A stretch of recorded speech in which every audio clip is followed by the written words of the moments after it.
All right, one last look at your traffic and weather for your ride in on this Tuesday morning.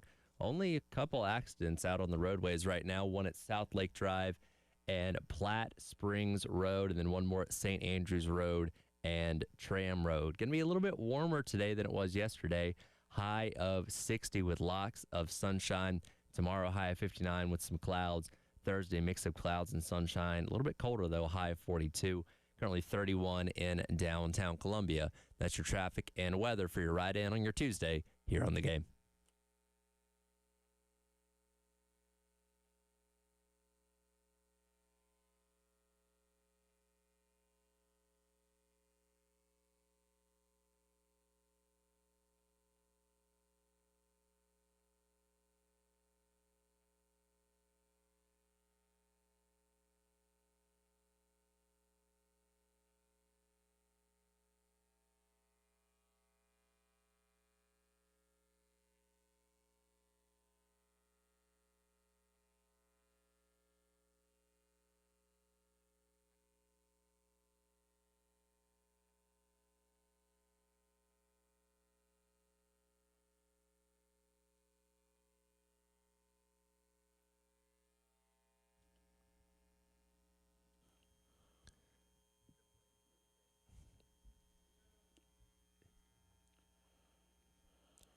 Oh, 9 o'clock on your Tuesday morning. Welcome in. It is the Extra Point. Tyler Head and Jack Feltry along with you here. A lot of things to get to this morning, Jack. No portal ads yesterday. What the heck? We were on such a heater over the weekend. 10 guys from Friday to Sunday. Nobody on Monday. What's going on? I wish I could tell you, man. I mean, I don't know. I think we are going to start to get to this point where I think South Carolina will probably make a few more additions, and I think we'll see it across the country, right? Because school's starting up, right? Like you got to get kids, these athletes into classes and got to get them started. I think we forget, while they are essentially paid professionals at this point, they are, after all, quote unquote, student athletes. So, I think we're going to see a little bit less of portal action for South Carolina. Maybe I'm wrong on that. Maybe I'm wrong. But, school's starting up. It just feels like South Carolina's gotten most positions of what it's needed in the portal, and you'll get a few more additions, I would imagine. But, yeah, you're definitely starting to wind it down as the portal closes here at the end of the week. As the great philosopher Cardell Jones once said, we didn't come to play school. Yeah, that is true. We're here for football. And that was in a time before athletes were, well, let's be honest, they were probably getting paid under the table quite a bit. But that was before the NIL. So, I mean. Well, that was a time when the high-end athletes were getting things under the table. Like, if you were the backup left tackle, yeah, I'm sorry, nobody was handing you a McDonald's bag full of money under the table. You truly were getting a scholarship, and that was it at that point in time. But, yeah, the high-end guys, and they weren't making a whole lot. Famously, Cam Newton went to Auburn for, what, 180? Jeez, I mean, like you're not getting any quarterback for that now. No, not at all. Like you talking about like 180,000. Oh, I thought you were talking about $180. No, like, what? Even back then? No, allegedly, his dad took $180K from Auburn because I think it came down to Auburn and Mississippi State, and Auburn basically outbid him. But again, that was 2010, and that was a lot. And now that's like you can't sign a kicker for that now. Yeah, no, you can't. So, I mean, look, you need a lot of money for these guys now. It's a different world we live in, and so no portal action yesterday for South Carolina, but I'm sure there'll be more to come. I mean, look, the portal isn't close to the 16th, so. Yeah, oh yeah, well, and then that's just to put your name in. Yeah, you still got more time after that. But as the month goes on, it's like, I think you're gonna be seeing less and less. Yeah. As the month goes on, because and also the other thing, it's not even just school starting. Teams are starting winter workouts now, so it's like. You got to start being there if you're not already. So yeah, and we'll get into some of the guys that have already signed that we've talked about already. I want to specifically focus on the offensive line a little bit later on in the hour. Talk about tempo, kind of go back over what Kendall Briles had to say about his tempo philosophy a while back as well. But we had a game last night to wrap up Wild Card Weekend in the NFL, and there's a lot to discuss from the fallout of it. But first, got to kick things off with our Sandstorm Pick-Me-Up.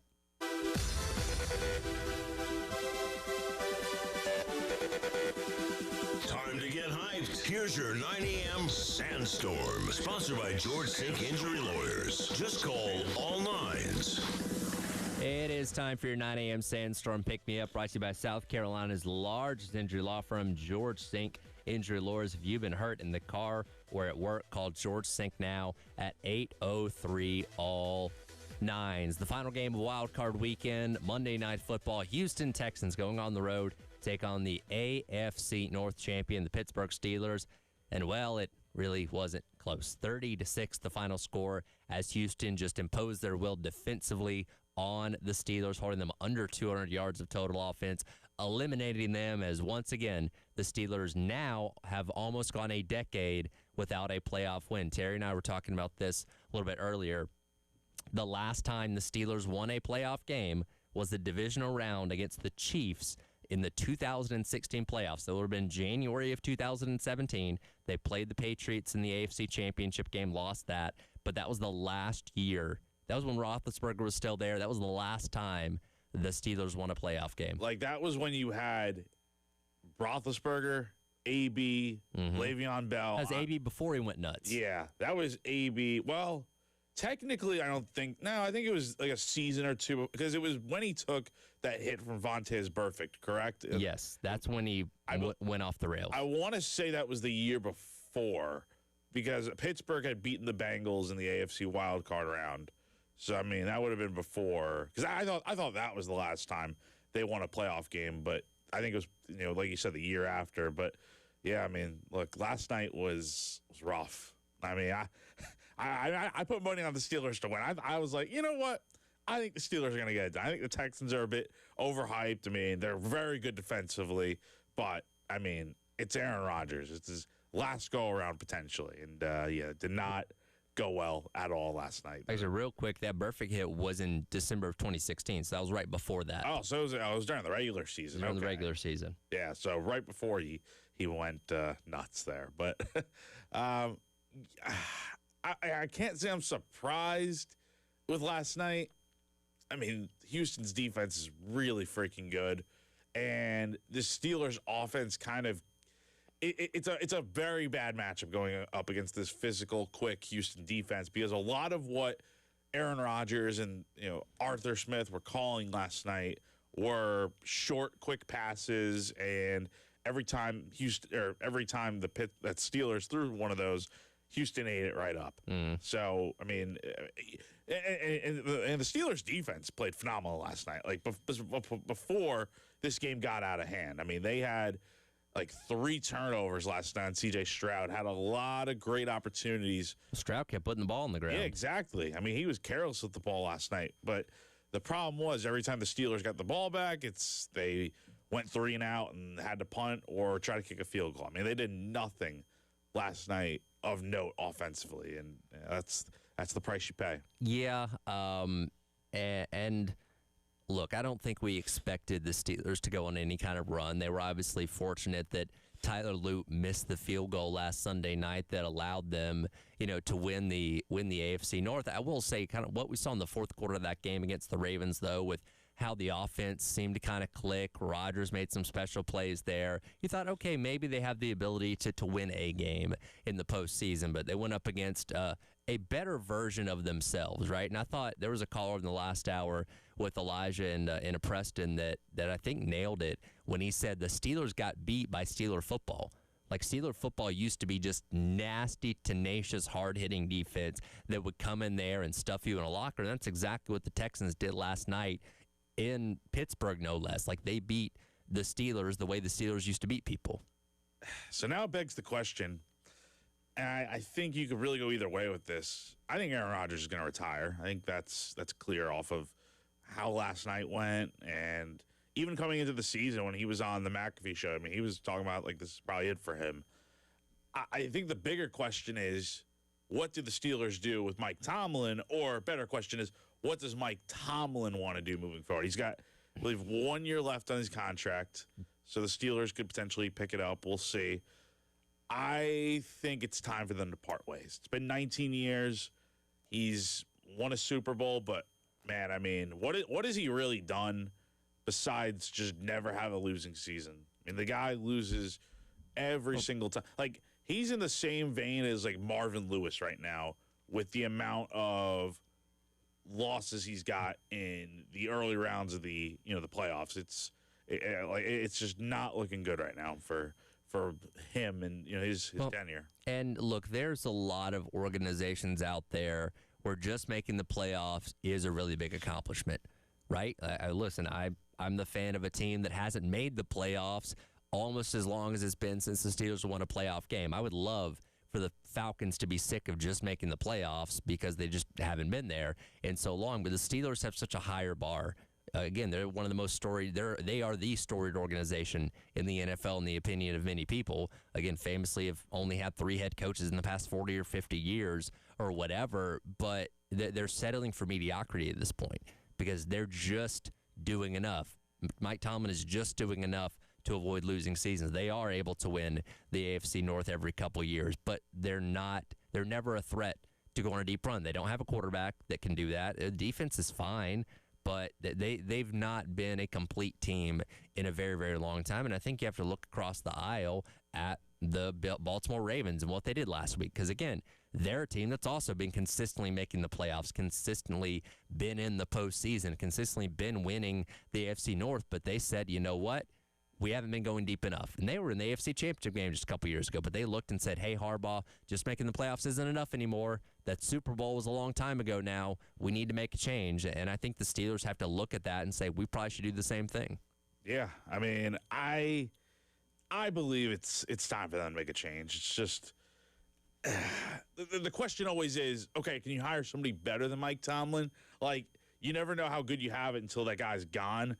But I don't know. I mean, I just think you're accepting mediocrity if you continue this. Like, again, you haven't won a playoff game in 10 years. So I'm not sure exactly what the right move is here, but I think it is time for these two parties to part ways. Yeah, and look, Tomlin, much like Harbaugh, he'll be a hot commodity as soon as he enters the free agent market, and some team will snatch him up pretty quickly. So he's not going to be without a job because, again, he does have a pedigree of never having a losing season. There's a lot of organizations out there that'll take that in a heartbeat, but it just seems like whatever his philosophies are, it's not working anymore with Pittsburgh. And again, the Steelers, with the Super Bowls that they have and the history that they have, just having winning seasons, just being in the postseason isn't acceptable anymore. And I don't know if it's going to happen today or within the next couple of days, but I think it's finally time for them to make a move and make a change.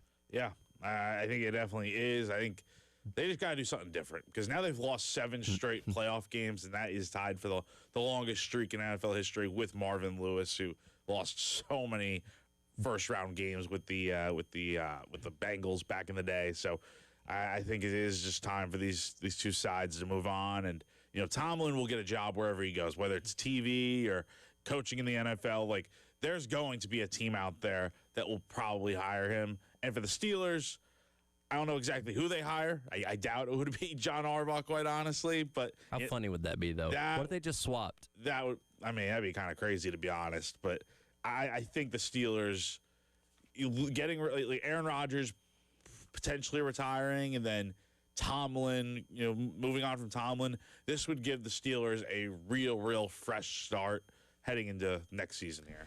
Yeah, and look, especially in the NFL now, as we've seen from just this season alone, you can look at somebody like a Liam Cohen as a first-time head coach that comes in and has immediate success. So while, especially if you're going to go like the coordinator route, you never truly know. You can have success pretty quickly. So, yeah, I don't know who they would hire as a replacement to Mike Tomlin, but there's no reason why somebody can't come in and just change the feng shui a little bit, rearrange the furniture, change the philosophy a little bit, and have immediate success. I don't think it's outside the realm of possibility. Who that is, I don't know, but it does seem like it's time. Yeah, definitely does, and we'll see what happens from here. But, yeah, really ugly game last night for the Steelers. Just like you said, just did not play like the Steelers of old, where they are tough and physical. Like the Texans were that team last night, and honestly, they pose a real threat for the Patriots in Foxborough. So as we look ahead to this upcoming weekend, Bills-Broncos going to be the first game, 4:30 on CBS on Saturday.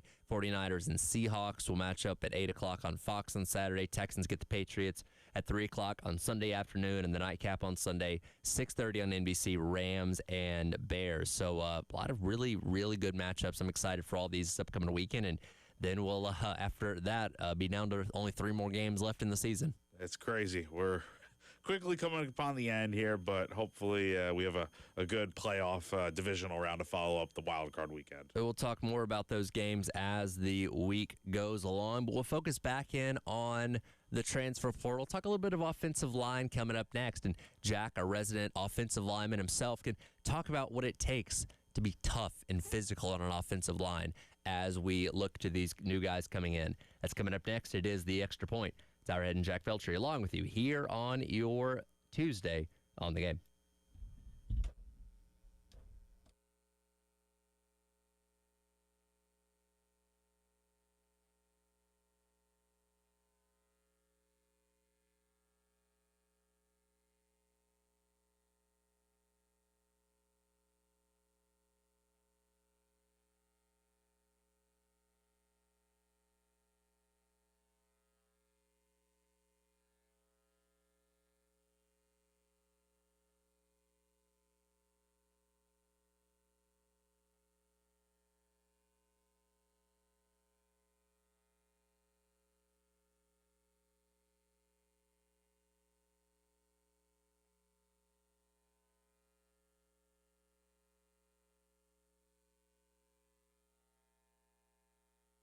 Are you a small business owner, a church, or other entity in need of a new HVAC system? Well, AAA Heating and Air has exciting news for you then. AAA now offers financing to qualified organizations to aid them in installing a new light commercial HVAC system. It's as easy as calling AAA Heating and Air for a quote or finding them online at callAAAtoday.com. Tell them Jack from 107.5 The Game sent you. At AAA Heating and Air, they've got your back. They're offering up to 12-month payment plans on repairs with no credit check. That's right. No need to worry about your credit score. As long as you're a homeowner with a valid bank account, you'll be good to go. Take control of your comfort today by giving a call to AAA Heating and Air at 803-677-1500. Again, the number to call AAA Heating and Air is 803-677-1500. Give them a call today and breathe easy again.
right, welcome back in. It is the Extra Point. Tyler Jack Belgy with you here on your Tuesday on the game.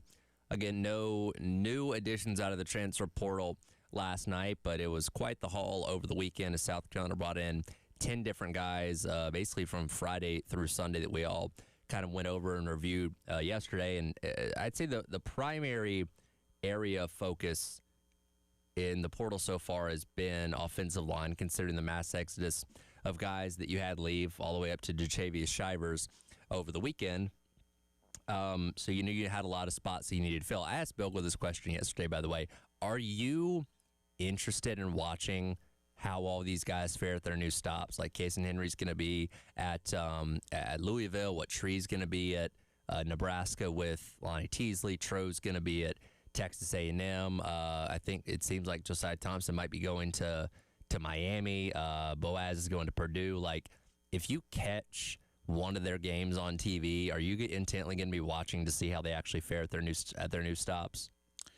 Quite honestly, you want the God's honest truth? No. I just, I found myself hardly watching, college football outside of South Carolina, like, during the regular season. Like, I don't know. I mean, I'm not going to be intently watching Miami, Louisville to see, oh, man, let me see how Case and Henry does. Like, there's a reason those guys left. I mean, you wish them the best, but, honestly, I'd rather just watch the football game as it is. But, we'll see how those guys do at those different stops. So it'll be interesting to see if they do better than they did at South Carolina. I think there's a curiosity for me of like, okay, was it them or was it truly the development, the system, whatever it may be, here under Lonnie Teasley? Because I don't know if Casey Henry goes out there and becomes an All-American, which he was the better offensive lineman that we had, this past year. So maybe that's not the best example, but Josiah Thompson, right, who again took a big step back in year number 2.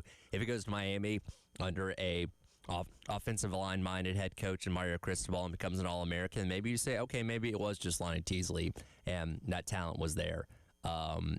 I don't know. I'm intrigued to see how these guys do and compare it to, what they were here at Carolina. Just kind of, I don't know if get closure on it is the best way to describe it, but just see what they can do away from here and away from outside of, I guess, Lonnie Teasley. Yeah. I don't know. I think I'm just more focused on what the new offensive line is going to do, what Randy Clements is going to do. Like, I mean, that's where my attention is. But, everyone can do as they want. So, well, one thing that the offensive line this past year really lacked among a lot of things was that physicality and toughness, the nastiness, the edge, so to speak. And again, you were an offensive lineman yourself back to high school. Would you have described yourself as nasty, physical, like overly tough? What was your style of offensive line play? Yeah, I mean, you kind of have to be, right? You kind of have to. I at least, back in the day, whenever I did play, I think it was, yeah, you definitely got to have a little bit of fire to you. I don't think you can just go out there and go through the motions and not. It's one thing I practice maybe, but like when you're a little bit looser and whatnot, but in game, yeah, definitely you gotta just focus in and play a little bit tougher. And I think that speaks to any offensive line, quite honestly. Like, my experience as offensive line is, because I was a backup offensive lineman in high school. I mean, I really, did not play much as I would have liked to.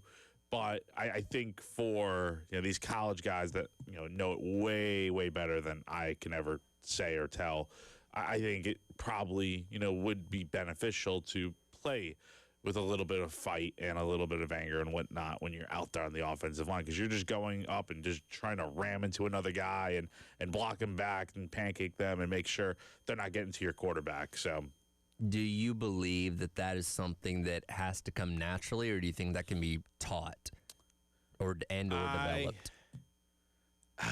That's a good question. I just think it's something that's just got to be ingrained in you. It's not that you can't teach. I just don't know how you can necessarily teach it. Like, other than your coach getting pissed off and that kind of rubs off on you, I think that would probably do it. But like, yeah, I don't know if it's necessarily something that can completely be taught. I think it's just something you just got to do. I mean, it's a bad explanation, but I think it's true. You just got to go out there and just do it, honestly. Yeah, and again, there was a lot of reasons why this offensive line struggled not only this year but over the past couple of years. But I just didn't feel like anybody on the line has really played with that edge.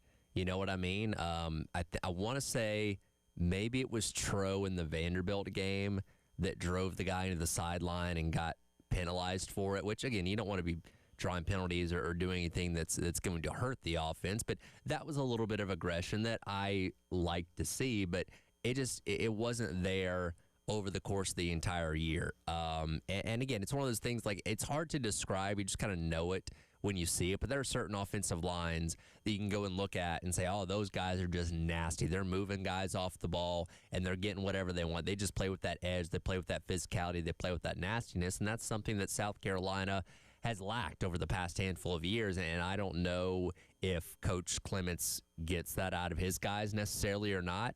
We got to obviously see what happens with the group that he's going to get on campus here. But I guess if I'm making my wish list of things that I want to see this year, I want to see the offensive line play with more of an edge, play with more of that nastiness that we just haven't seen. Yeah, I agree. I mean, I think it would be definitely, very beneficial to see this group play with a little bit more fight and fire heading into 2026, and we'll see what kind of coach Clem is when we get into spring practice and get to really see this team, when the media is out there for practices, and get to really see up close what this style of coaching and what the players are going to look like. But yeah, you would hope there is a little bit of more fight and fire, because I don't know what it is, honestly. I don't necessarily think that the offensive linemen South Carolina had in 2025 are bad players necessarily. Like, they're big dudes. Like, they fit the mold of what you want as an offensive lineman from a size and strength standpoint. The problem is, and maybe it's Lonnie Teasley, maybe that's why he got fired. I don't know. Maybe it's just an underdevelopment, but these players just did not have success at South Carolina consistently. So, I mean, they get 43 sacks last season. And, you obviously get to talk to these guys every single week and meet availabilities, but to me, it just seemed like they were all too nice. You know what I mean? Like Boaz Stanley seemed like a really nice guy. Case and Henry seemed like a really nice guy, and that's great, for them personally and the community and all that kind of stuff. But, like, I want offensive linemen with an attitude, man. Like, I want these guys that are not afraid to play to the echo of the whistle. Okay, maybe you get a flag every now and then. Hopefully not too many that end up hurting your team. But I want nasty dudes up front.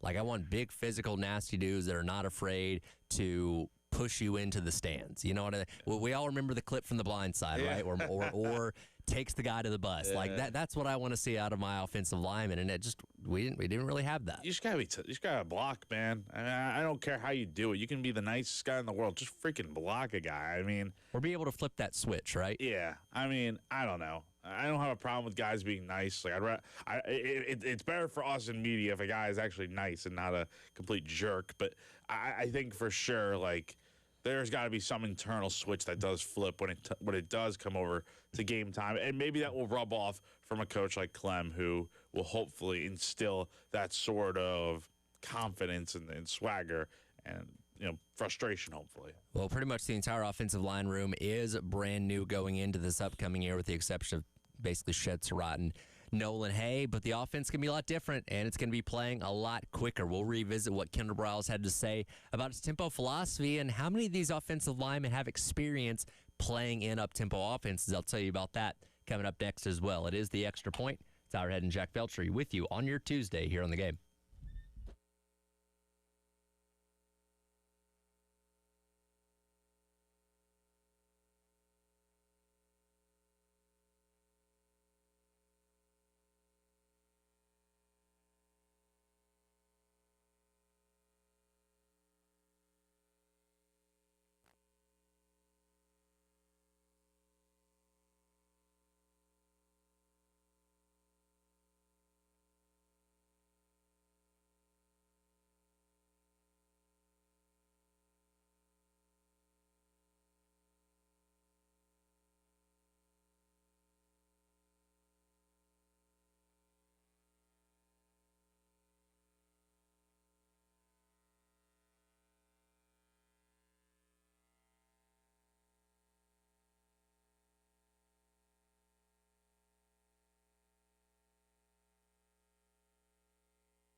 Welcome back in. Extra Point, Tyler Head, Jack Belcher with you on your Tuesday here on The Game. Talking about the offensive line that's going to be completely new, basically, for South Carolina this upcoming year with all of the departures of guys going elsewhere and all the transfer portal ads they brought in so far. Was still more room to go. Obviously, can add a few more bodies to that room, and we'll see who shakes out to be the starting five when the season rolls around. But with Kendall Briles taking over as offensive coordinator, what he's going to be asking out of his offensive linemen is going to be a lot different than what we've had here the past handful of years, mainly because of the tempo that veer and shoot offense is going to be running. And when Kendall Briles was hired a little over a month ago, I went back and found some clips of him talking at a coaching clinic a few years back when he was at TCU, expanding on his philosophy on offense and all the different areas of it. But one area he focused specifically on was tempo and more specifically what he needs out of offensive linemen when it comes to playing a lot faster. And here's a little bit of what he had to say about O-linemen in the up-tempo offense. We play with one ball. That's what we want to do. So when we start a drive, we're going to try to play with one football, okay? And we'll talk about it, but you got to involve your managers on that as well. But when we start the drive, we need to play with one football. Obviously, there's going to be stoppage. There's going to be things that happen defensively. They're going to flop on you, okay? That's going to happen. There's going to be penalties, all that type of stuff. And you can exchange the ball, and then if it's a weather situation, you can play with a different ball. But we want to try to play with one football when we start a drive. Skilled players get the ball to the center judge. You guys know that. Center take the lead. It's imperative that your center is an intelligent guy that understands the tempo and knows how to go find where the ball is going. If it's out of bounds to the left, get to the left hash. You know where it's going to be. Find the line judge, get set, so those other guys can get set off of you. Nobody else is going to get down. The right guard ain't going to get his big ass down until you get your hand on the ball, and then the left tackle is going to, all that's going to happen after you get down, okay? So he's got to be fast, being able to get down. I think this is one of those offensive schemes that, safe to say, that not every offensive lineman can be a part of effectively. You have to have a level of athleticism, which all offensive linemen are athletic to a degree, but to be able to go, to get on the ball, especially when you're playing center, as he said, to get that next play going, because they're going to be flying up and down the field. And that's kind of the question that I have when all these guys coming in is, okay, are you going to be able to fit what they're going to be asking of you on this offensive line? Yeah, that's the big question here. And the question is, I mean, how do you necessarily evaluate in the transfer? Like, that's an interesting question I would probably want to ask is to Briles or Beamer or whatever is you're running a more up-tempo offense in the transfer portal. How are you going about identifying the players that you feel like, are you even looking to identify players on the offensive line that specifically work for that type of scheme? And I truly don't know how you do it other than, okay, what kind of offense did this school run with these offensive linemen? Like, did they come from a school that ran the tempo style offense? Otherwise, I think you're working right now in winter workouts and heading into spring ball of doing more conditioning probably to get these guys up to speed and in better shape necessarily to be quick off the ball. And, as soon as the play is done, you move on to the next play and you're hurrying to the line. So I'm not sure exactly what South Carolina looks for there. That would be something probably to ask Shane or Kendall when we get to that point during spring ball, but it's something to think about. So as they've been adding these offensive line transfers, 6 so far, I've been going back and looking at all of their prior playing experience and just how fast those particular offenses are. And I'm looking at this from a seconds per play type of thing. So how long it takes between the end of one play to when you're snapping the ball on the very next play. And again, TCU, one of the fastest teams in the entire country when it comes to that tempo. And I think the best fit from an offensive line standpoint for somebody that's played in a similar type of offense to that would be Emmanuel Koju Poku, I guess we're going to call him, from ECU. Of course, John David Baker was the ECU offensive coordinator that many people thought was going to be hired here at South Carolina, if you believe internet rumors. Some people had him already hired a couple weeks ago before they ended up obviously going with Kendall Briles and John David Baker now heading off to Ole Miss. But ECU, in the 2 years that Poku started on the offensive line for them, 4th in the nation in overall tempo. So I would say out of everybody, he's probably the best fit for playing in that fast type of up-tempo offense. So, of course, he's played guard and tackle, so he wouldn't be the one handling the ball necessarily at center, but he seems to have the best experience playing in that type of fast offense. You hope the rest of these guys kind of have some sort of background. Again, you would think South Carolina did their research there of knowing where these guys came from, with what schemes they ran at these different schools, and seeing if they can, they're probably going to look for majority offensive linemen that have been in a tempo offense before, and if not, you take guys that are just really good offensive linemen. I would hope that's kind of the strategy they're looking for here, but again, we'll find that out eventually. So the other guys, Hank Purvis at Purdue, they were 35th this past year in overall tempo. For comparison, TCU was 32nd, so pretty comparable there. Carter Miller, who, again, has played at a lot of different schools, was at James Madison, UL Monroe, and most recently UCF. The fastest offense he ever played in was this past year at UCF. They were 80th in overall tempo, so that's something that he may need to kind of get up to speed with, especially if he's going to be playing center, because that's a spot that he played a lot of in his career. So if he's going to be playing center especially, that's something that he's going to need to get adapted to. Jacarius Peak, of course, the best offensive tackle in the portal. The best offense, or the fastest offense he played in was this past year at NC State, 85th overall. The prior 2 years, they were 129th and 110th, so not a ton of experience in high tempo. I mentioned Emmanuel Poku from his time at ECU. They were one of the fastest in the entire country. Dane Arnett at Ferris State, it's hard to really find these numbers. Same thing with Seth Smith coming from Northern Arizona, but I did go back and look at total number of plays per game, which that doesn't necessarily equate to tempo, but it's the only thing I can really use here. At Ferris State, they ran 67 plays per game, and at Northern Arizona, they ran 68. For comparison, TCU averaged 71 plays per game. So at least in total plays per game, they're pretty close. Again, I don't know what the tempo is necessarily for those two guys, but again, Emmanuel Poku seems to be the best in terms of having experience already in an up-tempo offense from what they brought in so far. Again, still got room to bring in more guys, but out of those guys so far, that's what the numbers say. I think that's fine. That's a good place to start with a guy like Poku, who is very good. And then you have, Jacarius Peak, who's arguably the best offensive lineman you've got here out of the portal. He'll be at tackle, but I think South Carolina has filled the needs on the offensive line very good. I think they're in a good spot to where you probably want to add maybe another guy or two now that you've lost another scholarship offensive lineman this morning with Ryan Brubaker entering the transfer portal. So that gives you 9 scholarship guys that have left for different opportunities elsewhere in the portal. And I think South Carolina has done a great job of filling those needs. They've got a lot of offensive linemen coming in for 2026, but maybe another guy or two from a depth standpoint wouldn't hurt. And if you can get guys that are best fit for this tempo style offense, by all means, go get them. Yeah, and again, for these guys that haven't had experience doing that, that's, where Randy Clements is basically going to earn his money this offseason with, getting these guys up to speed where they need to be, conditioning and all that kind of stuff to be able to fit the system. And look, there's a lot of nuance to the offensive line that I'm sure these guys see on tape and know, hey, this guy may not have played an up-tempo offense, but we can use him in this way or that way.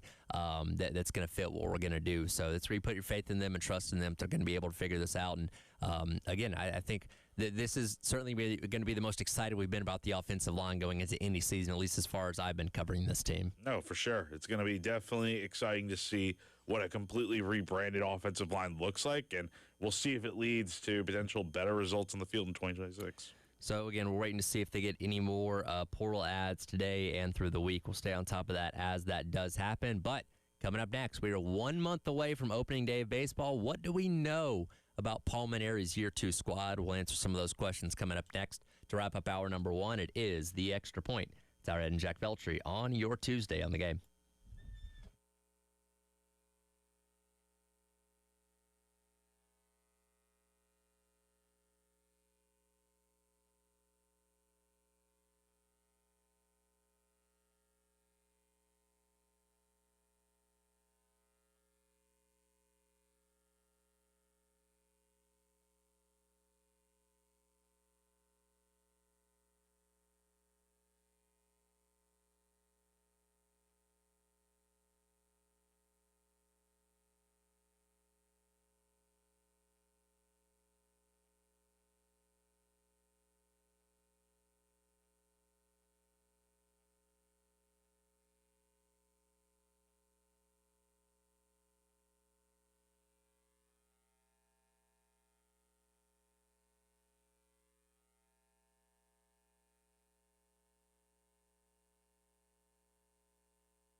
Welcome back in. It is the Extra Point. Tyler Head, Jack Belcher, along with you here on your Tuesday on the game.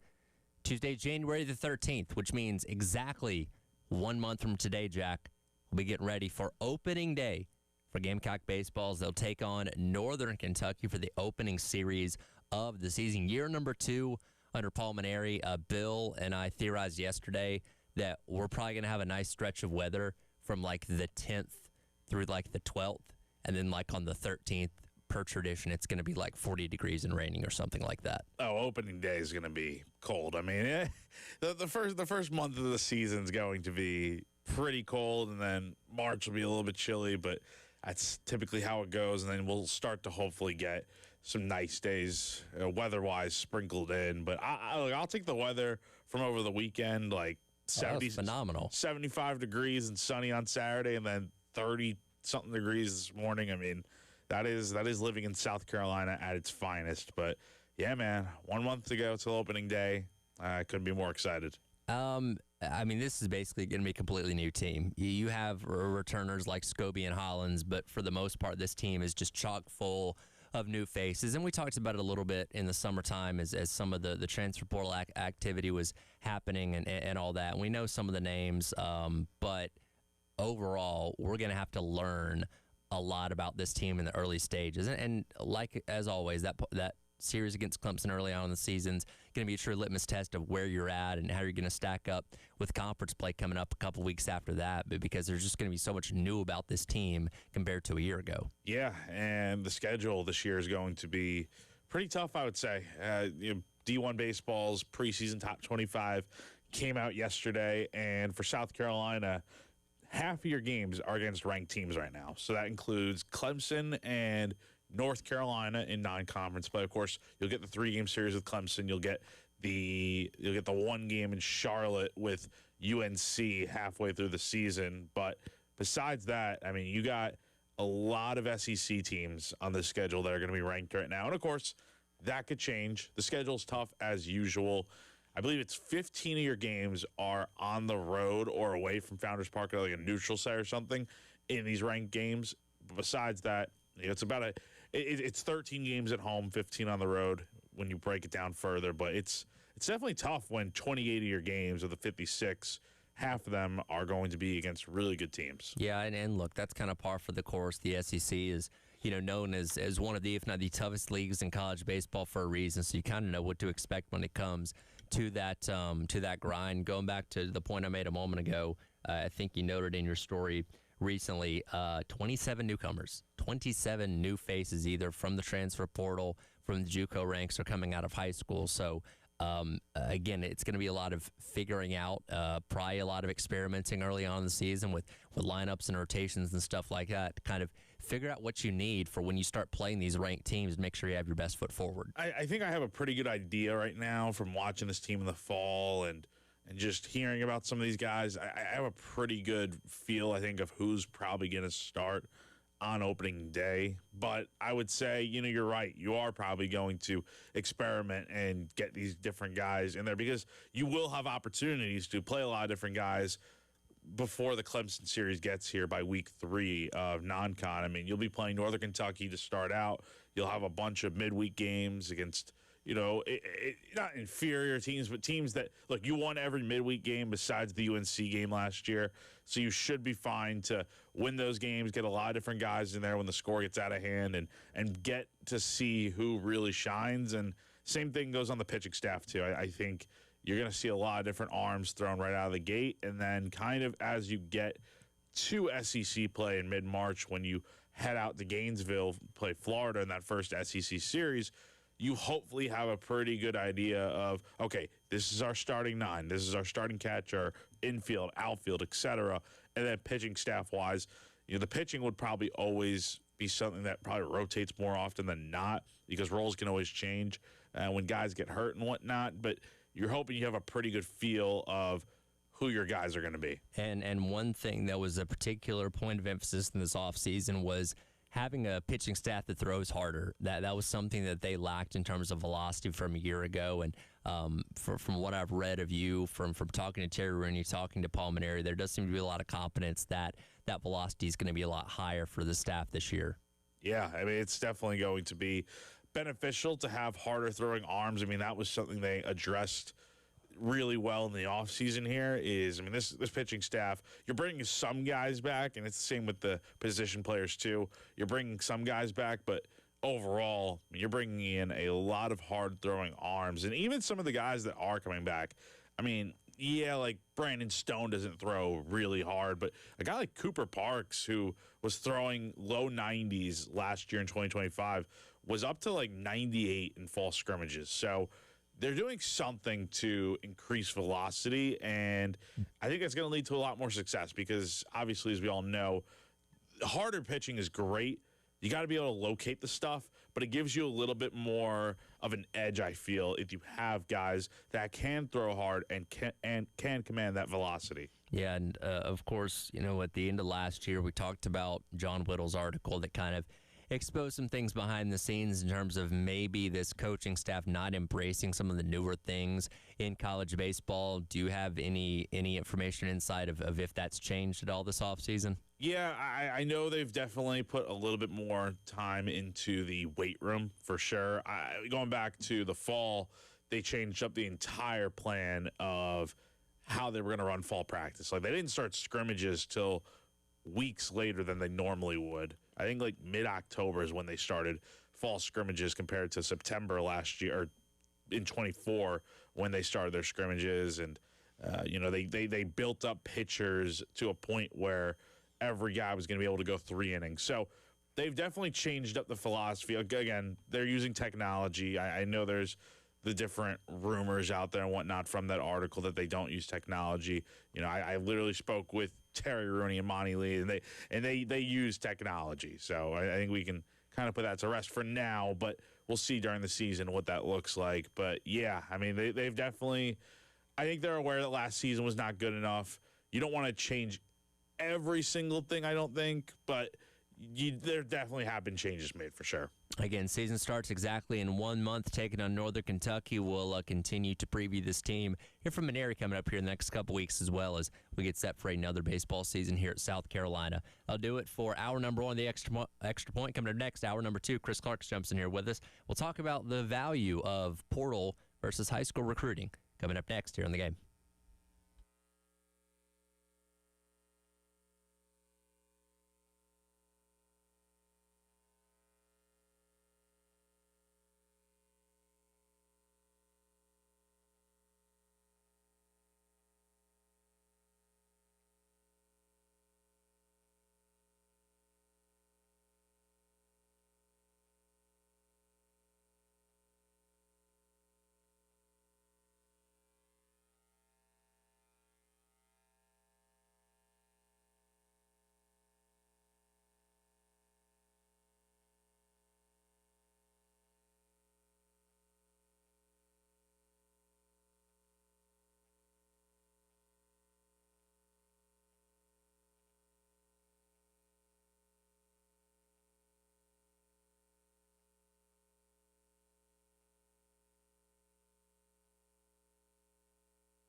Welcome back in. It is the Garnet Trust Hour presented by Krantz Cooling and Heating. Tyler Head, Jack Veltri, Chris Clark jumping in here with us now as he does each and every Tuesday. Chris, we were on such a heater over the weekend. 10 portal commitments, none last night.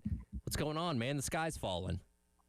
There really are a couple of people out there, Tyler, that are like, are things slowing down? I'm like, well, they have to at some point, you know? You weren't at the beginning of the portal cycle going to land your entire class. And then, there's a couple days in there where you're getting, oh, here's 4 commitments. Another day, here's 4 or 5 commitments. You literally can't stay on that pace, even though the portal window is just a couple weeks long. And we're getting towards the end of it here, obviously.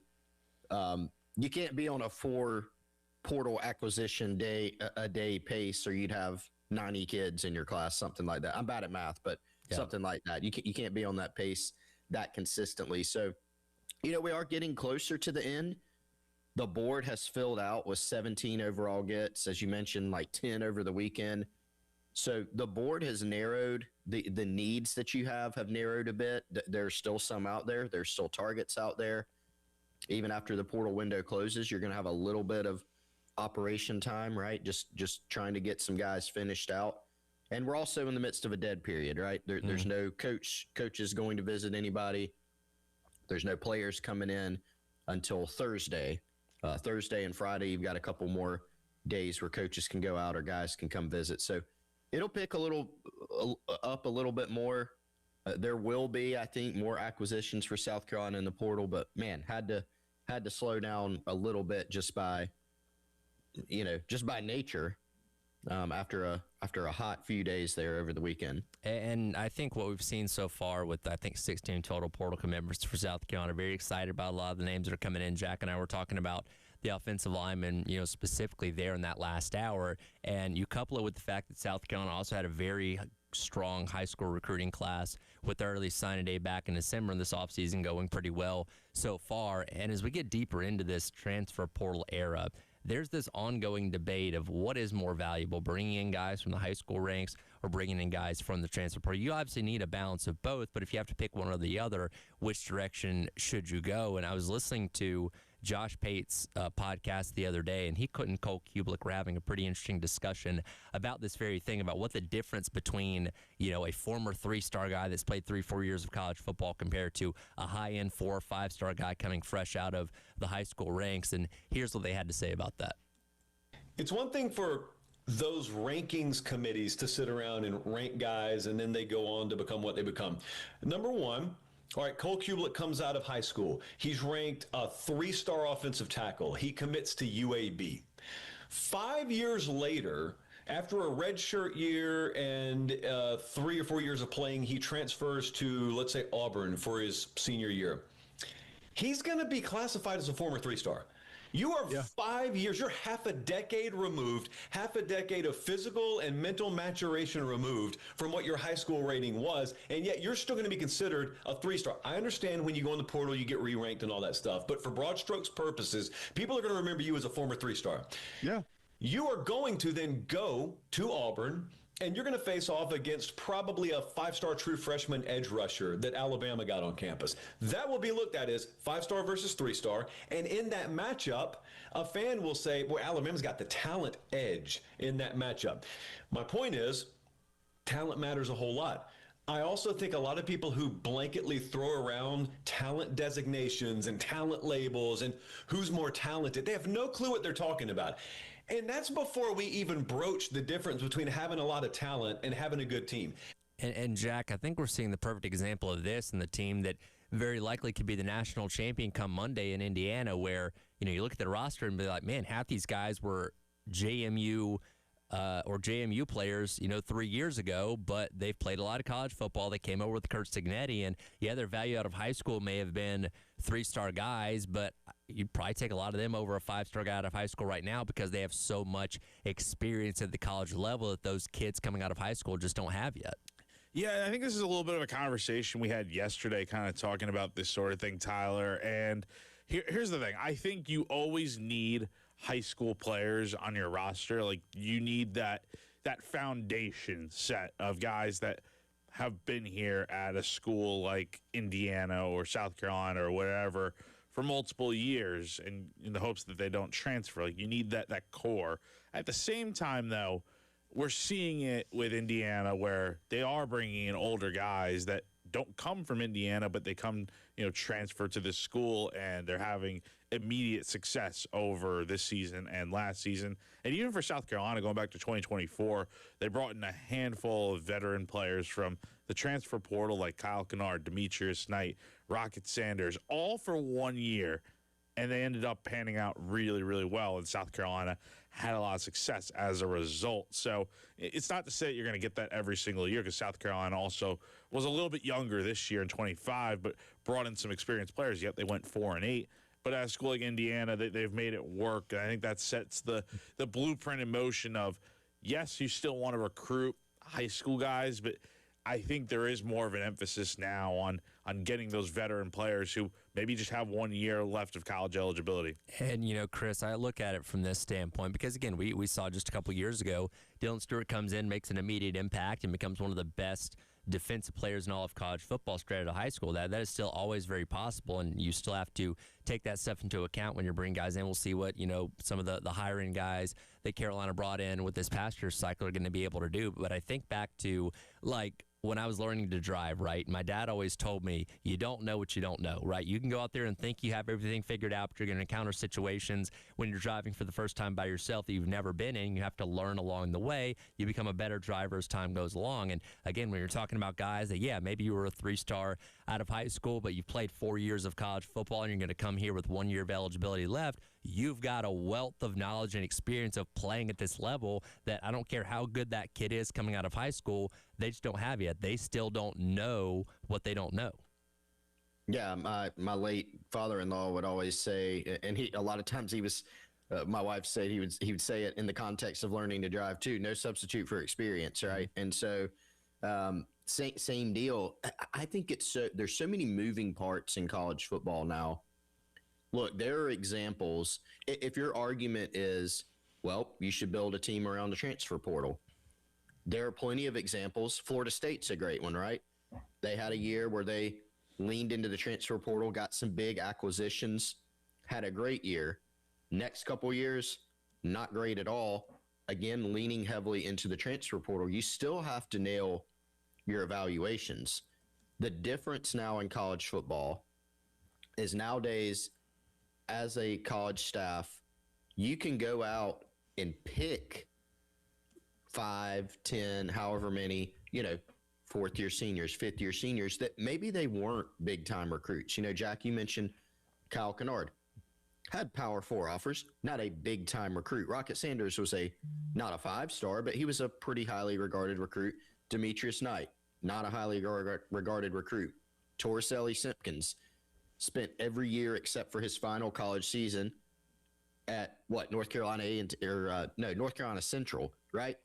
So in the past, these kids who eventually outplayed their rankings before the portal opened, before it became a thing, before you could just have a free transfer without having to sit out a year, they were just relegated to, that sounds like a bad word, but they were just relegated to staying on the team that they were, and then they go get drafted, and everybody's saying, why did people miss on Torricelli Simpkins out of high school? Why did they miss on Kyle Kennard?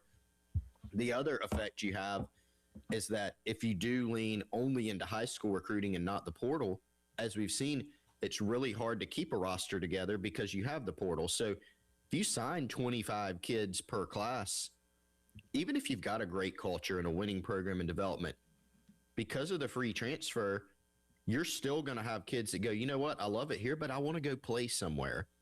And so now you've got the mix of having to fill out your roster plus being able to supplement your roster and go find guys that outplayed their rankings. There's still, guys, a lot of evidence. And Shannon Terry, who founded Rivals 24/7 and On3, had a great thread on X about this the other day, about whether or not stars matter in recruiting. And because of Indiana, like you mentioned, Tyler, is coming up more and more. Shannon's been in the business about 30 years. He pioneered a lot of recruiting stuff. He says last year's draft, 69% of 5-stars are drafted, 65% over the last 3 drafts. So if you put it simply, and I'm kind of paraphrasing his tweet here, 5-star prospects are 19 times more likely to be drafted than a 2-star or unranked player, and a 4-star is 7 times more likely. So when you're looking at this high school ranking ecosystem, sure, they're going to miss guys. Go look at NFL rosters. There's guys from FCS, Division II, group of 5 programs, et cetera, et cetera. But the teams that most often win the title have the most talent. And most often, if you go back and look and reverse engineer, those teams are also in the top 5, top 10, perennially in the recruiting rankings. Is it perfect? No. Can you build a team nowadays like Indiana has where you got a mix? Yes, you can. Indiana, though, I would point out, we talked about this a little yesterday, this run that they're having this season, go look at what they're doing in high school recruiting now. They're getting in the mix or getting some of these big 4-star, 5-star types. Kurt Cignetti's still looking at guys, and he's not necessarily worried if they're a 4 or 5-star, but guess what? If Cignetti and a bunch of other coaches at the college level think a guy's elite, chances are he's ranked as a 4 or 5-star type guy. So it's really interesting to watch all this come together in this ecosystem, but I still think high school recruiting and acquiring talent through high school is critically important. It's just frankly tougher to keep high volume of those guys on your roster for 3, 4, or 5 years. That's where it becomes a challenge. Well, and Jack, I think that's where we've kind of seen the switch, because it used to be when you only had the high school recruiting, and you could get, graduate transfers or whatever, but it wasn't nearly as high of a clip as you have. Now you were building your depth by having guys in high school saying, all right, well, this guy may not come in and start right away, but I'm going to develop him over 2 to 3 years. And by the time he's a junior or senior, he's going to be ready to go at whatever spot that may be. Now guys get impatient, don't want to wait around. So you almost have to go to the portal to build your depth, which is what we're seeing a lot of with the offensive line. Again, you brought in 6 transfer portal offensive linemen so far. I'm not great at math either, Chris, but there's only 5 offensive line spots. That tells me at least one of those guys is not going to be a starter this upcoming year, in addition to the fact you have Shed Surratt, guys like Nolan Hay coming back as well. So at least some of these guys are going to be depth pieces because you had a mass exodus in that room. You obviously need to go out there and find starters, but also find guys just to help fill out and give you some depth in those positions as well. I think it's a little bit easier, though, at a position like the offensive line to, like, for a transfer, come in and be a potential depth piece, knowing that, look, there's going to be competition. But at a spot like quarterback where, we've heard Shane Beamer talk about before that, he's had to turn guys down because they, want to be the starter here. But he's all about competition, as we all know. I think back to that 24 season when Shane was looking to bring in a backup, and ultimately it was Robbie Ashford. But, there were a lot of rumored and reported names out there that it seemed like South Carolina was interested in, but ultimately ended up settling for a guy like Ashford, who was seemingly okay with being the backup to a guy like Lenore Sellers. So not everyone's like that, though, right? And, offensive line is a different position because there's 5 spots, which is not a lot, but, we see how often guys get hurt on the offensive line and banged up over the years. So we'll see what happens in 26. But for sure, I mean, not everyone's open to that competition, but some guys certainly are. Again, I mentioned Indiana a moment ago, getting set to play for the national championship, a team that has done a phenomenal job in bringing that talent from the transfer portal. Should we be jealous as South Carolina fans and media members when looking at what Indiana's doing? We'll discuss that coming up next. It is the Garnet Trust Hour presented by Krantz Cooling and Heating here on your Tuesday on the Game.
All right, welcome back in. It is the Garnet Trust Hour presented by Krantz Cooling and Heating. Tyler Head, Jack Feltry, and Chris Clark along with you here on your Tuesday on the Game.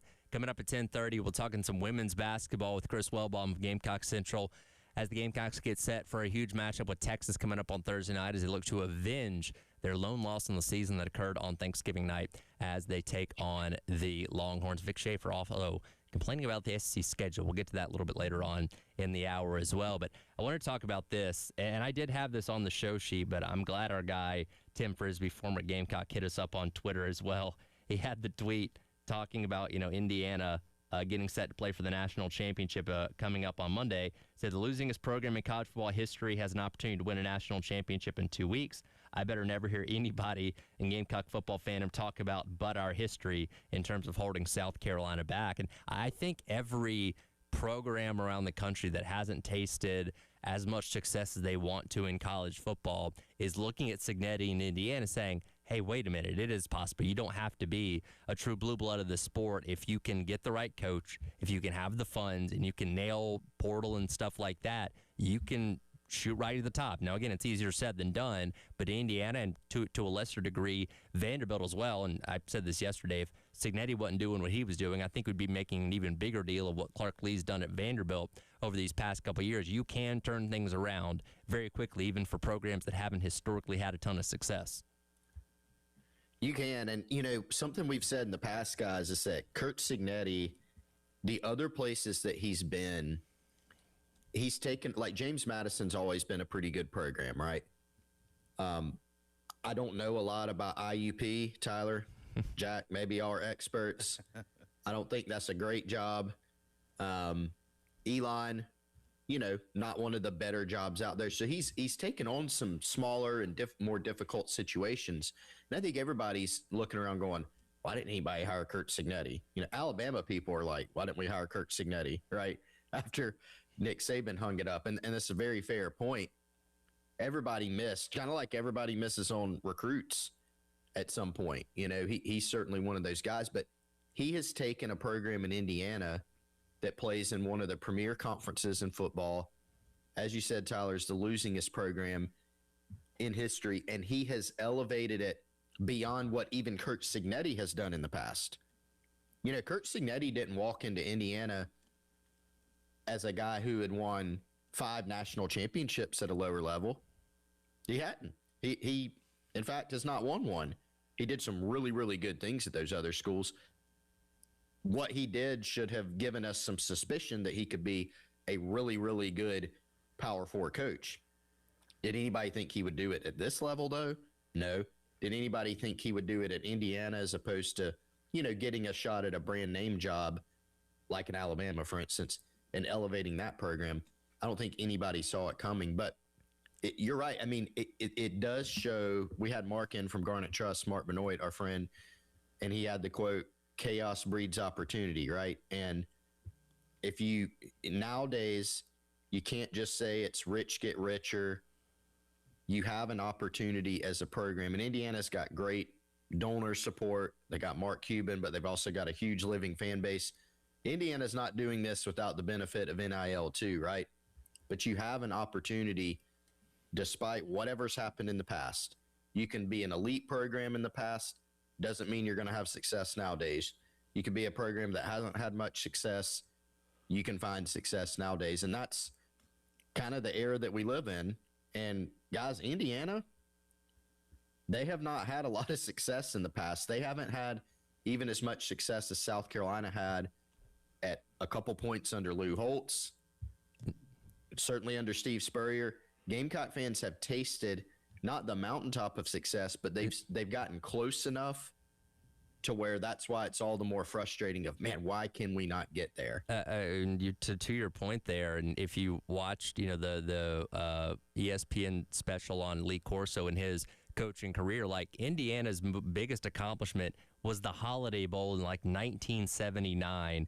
that Lee Corso coached. Like, that's really it. No Big Ten championship since the 1960s. Like, they've not even been anywhere close to the success they're tasting as of right now. And Jack, it looks like, because I'm certainly going to pick them, it looks like they're going to be national champions by this time next week. Yeah, I mean, they're yesterday when we checked, Tyler, 7.5-point favorite against Miami next Monday night. And look, there's good reason for that. This team is very much akin to what 2019 LSU was. I think if there's a fair argument to be made for Indiana to be the greatest college football team of the modern era, better than that 2019 LSU team, if they could complete the perfect season going 16-0 after a national championship against the Hurricanes. And we'll see if that's the case. But, I mean, look, the way they played against Oregon should give everyone confidence that Indiana could probably cover that 7.5-point spread, which is pretty large for a national championship. But look, Miami's a good team as well. They've had a tough path to get here, but have really handled their business well, beating 3 high-quality teams, 2 of which are from the SEC, and then you have the defending national champions in Ohio State from last year. But so this should be a pretty good game, I think. I hope it's a close game. I hope it's not Indiana absolutely routing Miami, but if it might be. It might be, though. That's the thing. And if it were, that only lends itself better to the argument for Indiana making the case to be the greatest, college football team, not just of the modern era, but potentially of all time. And even if they don't win that game on Monday night, let's say Miami routs them or whatever, the impact Indiana's made is still going to have a profound effect on college football for a long time to come. And Chris, I think we look at a lot of programs like, let's say Kentucky, right? Mark Stoops hung around there for over a decade, just being decent to okay. Had a couple of really good years there, had some bad years there as well. They finally got sick of him, moved on from him, and now hired Will Stein. But I think now all these coaches, even at programs without a ton of success, are going to be held to a Cignetti type of standard where if Stein is consistently going 7-5 or 6-6, he's not going to hang around there for 12 years. They're going to look at it in 4 or 5 years and say, hey, man, this guy wasn't our Cignetti. We need to go back to the drawing board. I think this really changes how every program looks at the tenure of their head coaches now. Yeah, you could become a victim of your own success too. Like, look at what like I've got a Clemson buddy who listens a lot. Shout out Ed, and he's a very reasonable, level-headed. He's like, dude, these people in Clemson who want to fire Dabo Swinney are crazy. He's like, do they not remember what it was like before he got here, right? And it's not like Clemson did have a poor. They still won the rivalry game. They had a somewhat poor season this year, but they have not gone 5-7 for 3 or 4 straight years. Like, their gripe is we only won 10 games this year and didn't make the playoff a lot of the time, right? Dabo Swinney is the one who elevated that program, won national championships. You see it here, Dawn Staley, women's basketball. The expectation for the South Carolina women's basketball program is to make the Final Four. People are upset. Some people are upset if that doesn't happen. That's the standard that Dawn Staley herself set by what she's done. But there's, you mentioned Mark Stoops. Now, Mark Stoops didn't go win the SEC, didn't make the playoff, didn't win a championship, but he elevated that program and created some moments and some things happened where he allowed Kentucky fans to dream, because you're sitting there going, wow, he's really elevated that program. Then if he doesn't reach that standard, or if they regress, and then you kind of see the success going on around you, you do have to make some decisions at some point. Can we do better than this? And that always causes arguments among fan bases. It's happening in Clemson right now. It happened at Kentucky. They obviously made a change, but you can become a victim of your own success. And certainly it's causing conversations at a lot of places when you see what hey, they hired this guy from FCS. He's coming there, losing his program ever 2 years. Why can't we do that? And it causes those conversations. Yeah, and again, we're going to see what this effect has on college football for certainly many years to come. You mentioned Dawn Staley there a moment ago. We'll talk some women's basketball with Chris Wellbaum on the other side as the Gamecocks get set for the rematch with Texas coming up on Thursday as we continue on with the Garnet Trust Hour presented by Krant Schooling and Heating on your Tuesday here on The Game.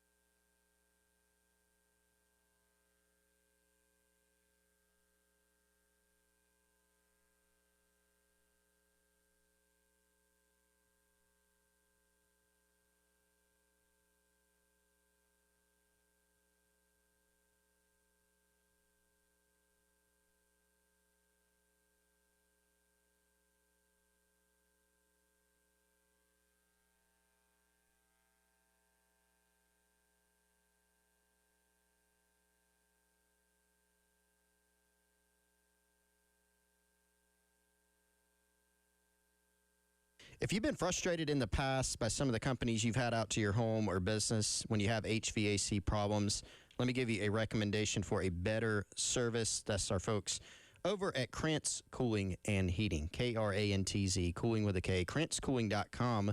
They've been around since 1983. They're a local family-owned business, and I can personally attest to how awesome they are. They've been to my home. They've been to Wes's home. They've installed new units. They've taken care of problems for us. They've let us know exactly what is going on and help us solve the problems as they come along. You can join the Krantz Club to make sure you're on top of your maintenance. They do installations, repairs, and maintenance on all of your HVAC units. Again, they do residential and commercial, so whether you're a homeowner or a business owner or both, they can help you out. 803-672-3224. Go online to KrantzCooling.com. You can text them. You can get a visit scheduled. You can even pay your bill online or sign up. Krantz Cooling.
All right, welcome back in. It is the Garnet Trust Hour presented by Krantz Cooling and Heating. It's Tyler Ed, Jack Feltry along with you here on your Tuesday on the Game. Time to talk some women's basketball. We got Chris Wellbaum joining us on the AAA Heating and Air phone lines. Chris, first of all, appreciate you taking your time. Been a while since we talked to you. How we doing, man? Doing good. How are you guys? Doing well. Excited for this week in women's basketball. Obviously, conference play has gotten rolling over these past couple weeks. South Carolina has handled their business. Kind of a sloppy win on Sunday against Georgia, but when Carolina is as good of a team and as deep of a program as they are, even maybe a B- to a C+ game can still go out there and net them a win. Do you chalk that up just kind of a rough day, knocking off some rust, looking ahead of the game against Texas, or any reason to be concerned for this matchup Thursday? Well, I think first of all, you have to give Georgia credit. Georgia is a really good defensive team, and they make opponents play ugly. So that's part of it. But it is 2 Sundays in a row where South Carolina did not play its best against what should have been an overmatched team. So there's a little bit of concern there, but it's one of those things that, as I wrote this morning, 2's a coincidence, 3's a trend. So right now we're at coincidence. Chris, it's Jack. Hope you're doing well, man. How did Taniyah Latson look in her return to action on Sunday, and what do you expect from her moving forward heading into the Texas game? Do you feel like she's kind of knocked the rust off at this point? Yeah, I think it was good to get her in for one game just to play at game speed, get bumped around a little bit. She only played 20 minutes, so she wasn't at full speed or not full speed, but full go. They kind of limited her just to keep it safe, but you'd rather do that against Georgia than against Texas, and she should be ready to play 30, 35 minutes if need be against Texas. Again, talking to Chris Wellbaum, Gamecock Central, about Gamecock women's basketball. They'll be taking on Texas coming up on Thursday night, which you can listen to on our sister station, B106.7. Premium coverage starting at 6 o'clock. Tip is at 7. One more note from the Georgia game, and Dawn Staley talked about this last night on Carolina Calls as well, imploring a little bit of that 1-3-1 zone, something new that this team is starting to break out. Do you agree with kind of trying it out in a game like that, or is it something you would rather have seen them kind of keep in their back pocket before and potentially breaking out against a team like Texas later on this week? I think they wanted Texas to see it because, if they wanted to hold it back and spring it on Texas, they would have. Dawn knows what she's doing in that regard. So I think they wanted to give Texas something else to study. The way Texas plays, I'm not sure you're going to use that 1-3-1 as much because they have Kyle Oldacre in the middle, and I'm not sure you can play a 1-3-1 against a big, strong post like that. But they definitely wanted to get it out there.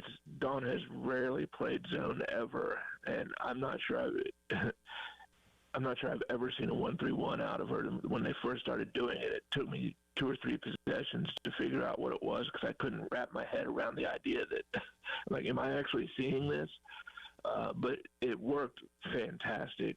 It lets Agatha McKeer do what she does best, and that's be a long, athletic defender who can disrupt passing lanes and create turnovers. And then you let your big, long, athletic wings, which they've got a lot of, play 3 across, and it really disrupted Georgia when things were not going as well as South Carolina would have liked. That really gave them a spark. Chris, what's the latest on Alicia Tornaby's?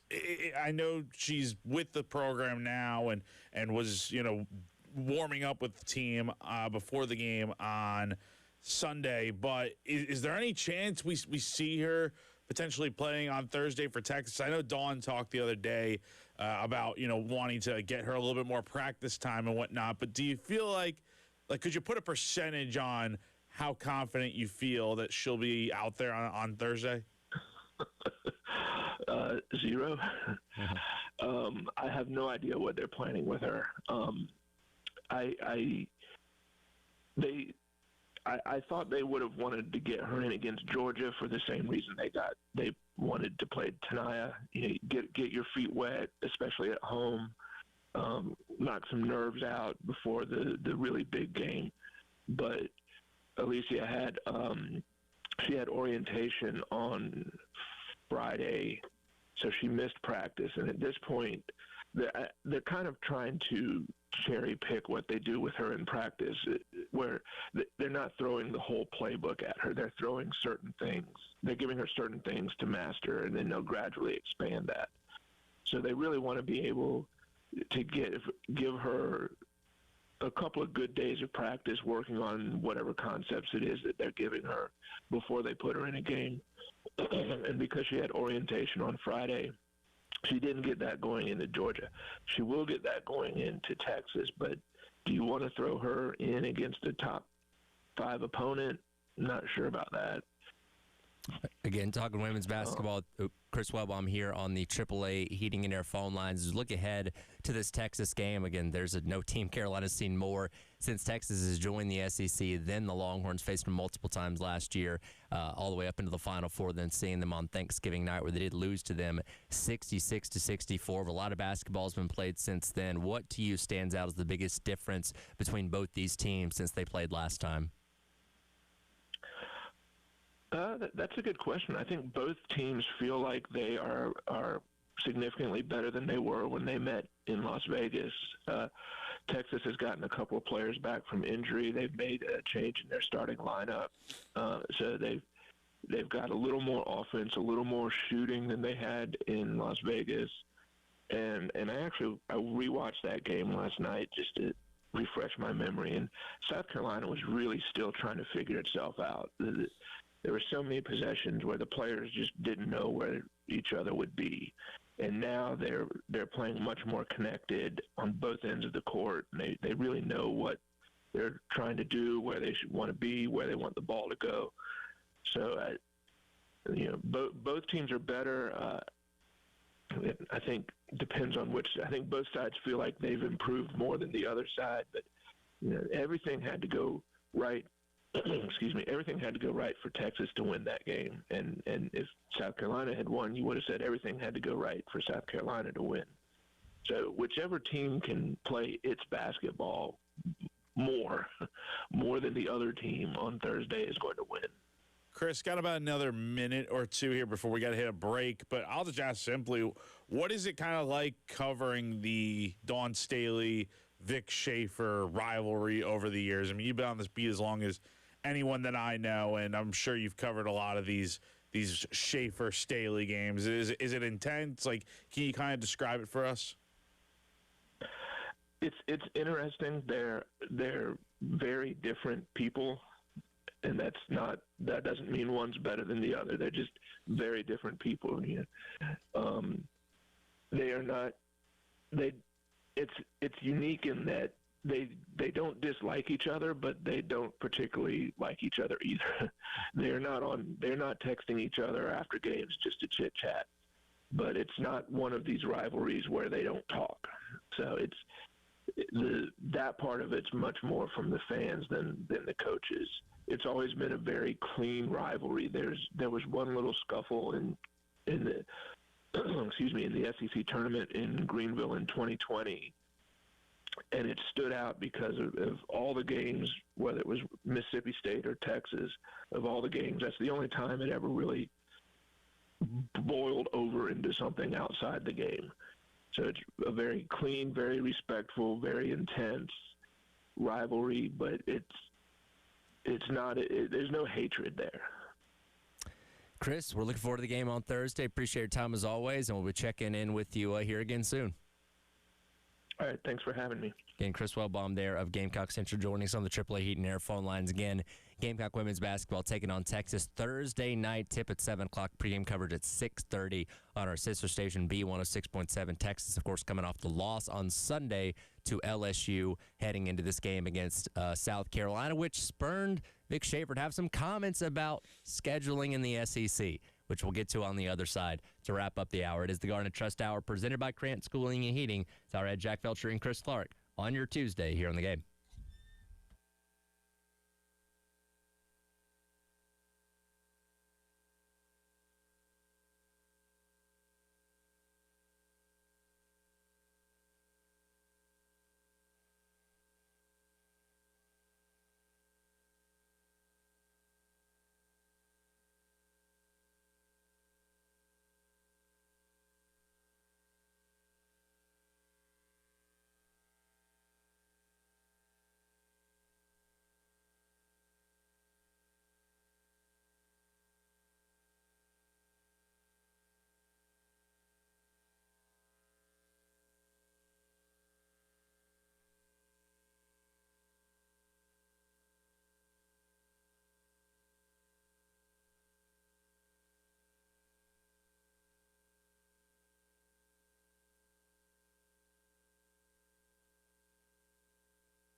Yeah, I mean, 2 weeks ago, this team that we just played was number 5 in the country, and it's a bear. And they obviously have a vendetta against Texas because not only have we started in the league, and I get to play South Carolina twice last year.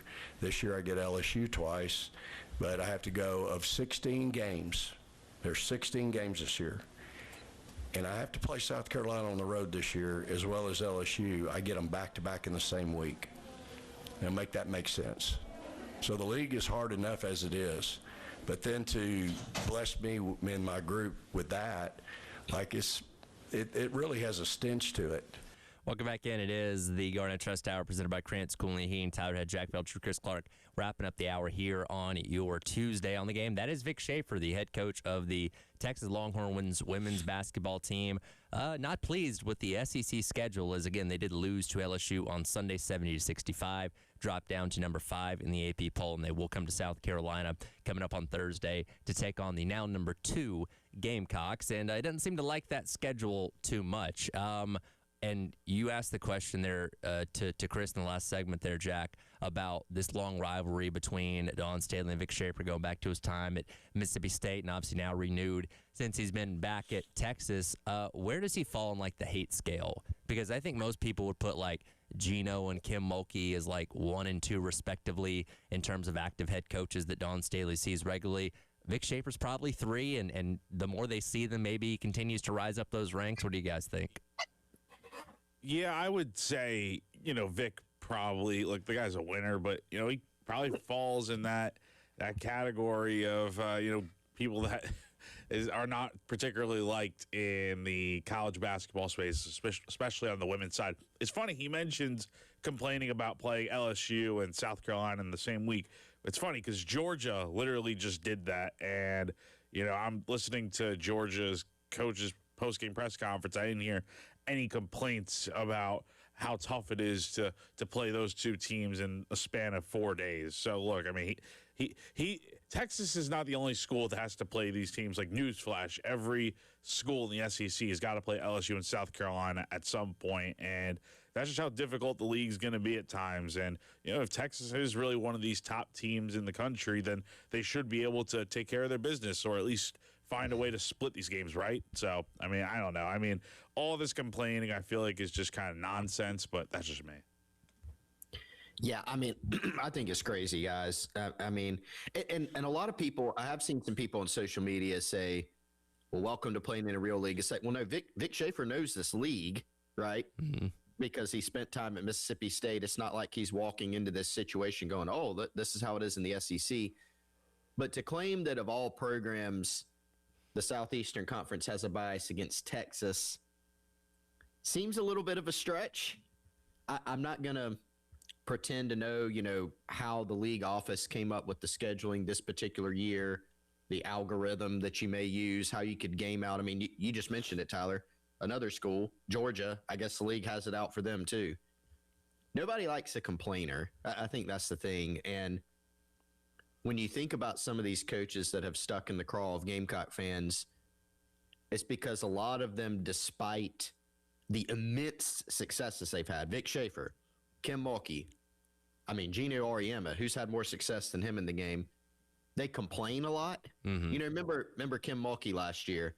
Well, I don't know, guys. What do you want me to tell you? They got 15 McDonald's All-Americans. Okay. I mean, Gino constantly complaining. Mm-hmm. He's elite. He's the best. He's the GOAT right now, probably. But the complaining is just, it wears on people. And, I don't think Vic Schaefer's got much of a case there. I think it's kind of crazy to say that. Meanwhile, you've got Dawn Staley, who's like, her only complaint is we can't find people to play us. Mm-hmm. Go back and look at the teams that South Carolina scheduled, not only just in the SEC, but they go outside the conference and say, bring it on. It doesn't matter who it is. We will play you anytime, anywhere. And they've loaded up their schedule year after year. So it's a pretty stark contrast between the two coaches and their philosophies. Well, Jack, to your point about listening to Coach Abe the other day after, Georgia played here, like, if anyone was going to complain, she would have a good reason to, because Georgia's not at the same level of South Carolina, Texas, LSU. She would say, heck yeah, I don't want to play those kind of teams back to back. But Texas, like South Carolina, has a standard of being in the Final Four, national championship, SEC championship, and all that kind of stuff. They should very much be we can play anybody, anywhere, anytime, because you know you have the talent to do it. And yeah, maybe he was just perturbed by the fact they lost the game on Sunday to LSU, and then look ahead and okay, now we got to go to South Carolina right after this. But yeah, the complaining from some of the better coaches in women's basketball is something that stands out a lot about them and makes them more unlikable, especially to a fan base like South Carolina. And let's not act like Texas doesn't have a long break here to get ready for this game. I mean, they played on Sunday. They don't have to play South Carolina till Thursday. So it's not like they are turning around and it's like, oh man, we got to go to South Carolina right away. Like, no, you still have 2 more days until this game is going to be played. So, and if you're Texas, you should be wanting to play the top competition. Like, if you are supposed to be one of the best in the country, then you should be going up against the best in the country and potentially beating them. So, look, we'll see. All this talk will be finished on Thursday when these two teams meet on the hardwood. But it'll be a very interesting game. It just adds a little bit more, a little bit more flair to the game, I guess you could say. By the way, don't tell Vic Schaefer that starting on February 1st through the 15th, they'll play 5 ranked teams in a row, something that South Carolina had to do in the middle of the season last year. Just a point of conversation in case he's curious. We'll talk more about this game as the week goes along. Again, it's coming up on Thursdays. They take on Texas. Coming up next, it is the Gamecock Central Takeover Hour presented by Firehouse Subs here on the game.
11 o'clock on your Tuesday morning. Welcome back in. Gamecock Central Takeover Hour presented by Firehouse Subs. Tyler Head, Chris Clark, Wes Mitchell back along with us here this morning. Good weekend, Wes. How we doing today? I'm good. We had the 5 days of football, which were pretty fun. The last 2 games, maybe not so much. Yeah. But we got spoiled. We did. We got completely spoiled, man. Certainly, we got spoiled by the first college football playoff game of this past week, and then had a little bit of a dud. But then the first, 4 games of the NFL playoffs were incredible, just amazing. So yeah, it was a good weekend. Trying to like sit down and watch some of those while also just portal things happening at all times, man. Just over and over and over, obviously, and trying to just track it and be prepared, certainly has taken up a lot of time. But, yeah, man, it was good. Glad to hear your voice again, too, Tyler. Thank you. Yes, thank you to both It's you still there. for holding down the fort last week while I sat here and watched you guys have all the fun. I learned just producing isn't as enjoyable. Yeah. You like to give us your opinion and not just have to type it into the buy or sell Google Doc. Yes, I felt very disconnected from what was going on last week, but glad to be back. Unfortunately, I hope I didn't get Chris sick, but he's dealing with a little bit of something right now, so hopefully he doesn't lose his voice this week. It's been on the verge. It's been close, but I do not blame you, Tyler. It has certainly been going around, but I don't know if you pass back and forth some microphone germs or what, but we're good here. Yeah. By the way, yesterday, now I have had a little bit of sick brain going on, so I'm not sure. Weren't we supposed to recap buy or sell? We were. And we just didn't get to it. Yeah, we didn't get to it, but I think having all of us here is better to recap it anyway. We'll get to that a little bit later on in the hour because, Chris, you're setting yourself up real good for this last one for the national championship coming up next Monday. You're in position where you could lock this thing up pretty easily based on how you performed from Friday night. Okay, let's go. Yeah, so you got to be feeling pretty good about it. We don't have a prize yet. We still never figured that part out. Day off? Should I make an impromptu, trophy out of things that are lying around my apartment and just present it to the winner? That's what we did for our kickball league. Like, somebody just got, an old cleat and, attached it to a trophy or something. Right, this is what we're going to use. I'll see what I can come up with. An old set of headphones. Yeah. We got a lot of those. I have several broken pairs of headphones lying around, so maybe I could work something together like that. Wes, yesterday we talked about it, and we'll get your thoughts on this. Massive portal haul over the weekend. 10 guys signed. Funny, I joked with Chris when he jumped on in the last hour. We got so used to having all these names, kind of disappointing that nobody committed yesterday. But what a weekend to build up what's looking like a pretty strong portal class for South Carolina. Yeah, was it 10 over the weekend? You get just so caught up into each individual guy, you kind of lose sight of the big picture of how many guys it was. I think 4 of those were all on Sunday. You had a big so I got my list here now. You had 3 on January 8th. Then you had a run of 4 on the 9th, a run of 2 on the 10th, and then a run of 4 more on the 11th. So in that little, 3 or 4 day span, it was just nonstop. And, I would say this is kind of how it goes, though. Early on when it feels like, there's no news. What's going on with the portal? Why is it taking so long?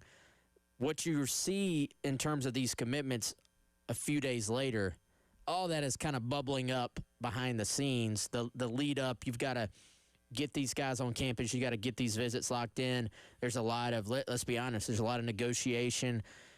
These days, it's crazy how quickly it's shifted to a lot of these conversations are now with the agents. And, there's negotiation before a guy even gets on campus a lot of times. And then, the visit, I don't want to say it's second fiddle a little bit, but it kind of is for several, for a lot of guys it is. And so, South Carolina makes a run here.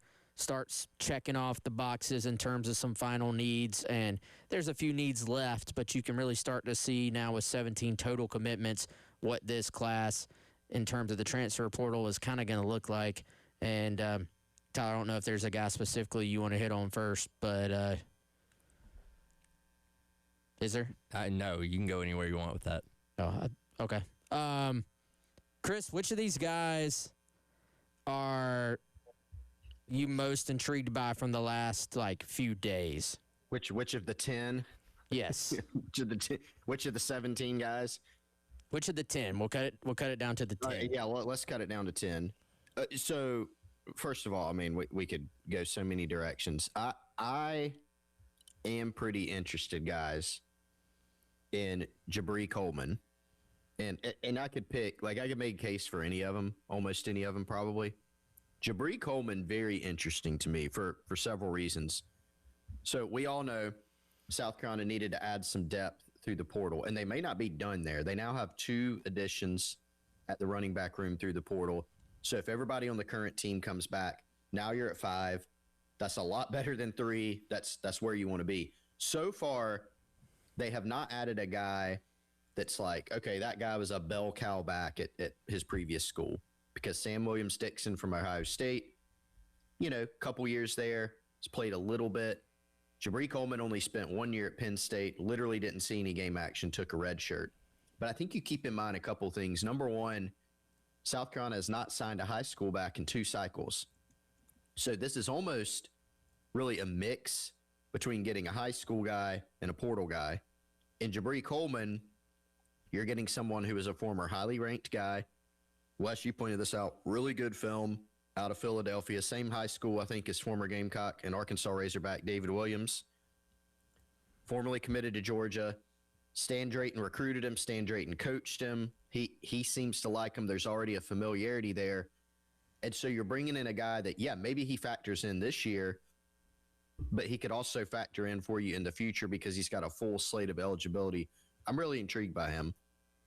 Yeah, for sure. And I think, at first it's very easy to be like, all right, this guy hadn't really played. And then, like you said, man, you turn on the film from high school, still a young guy.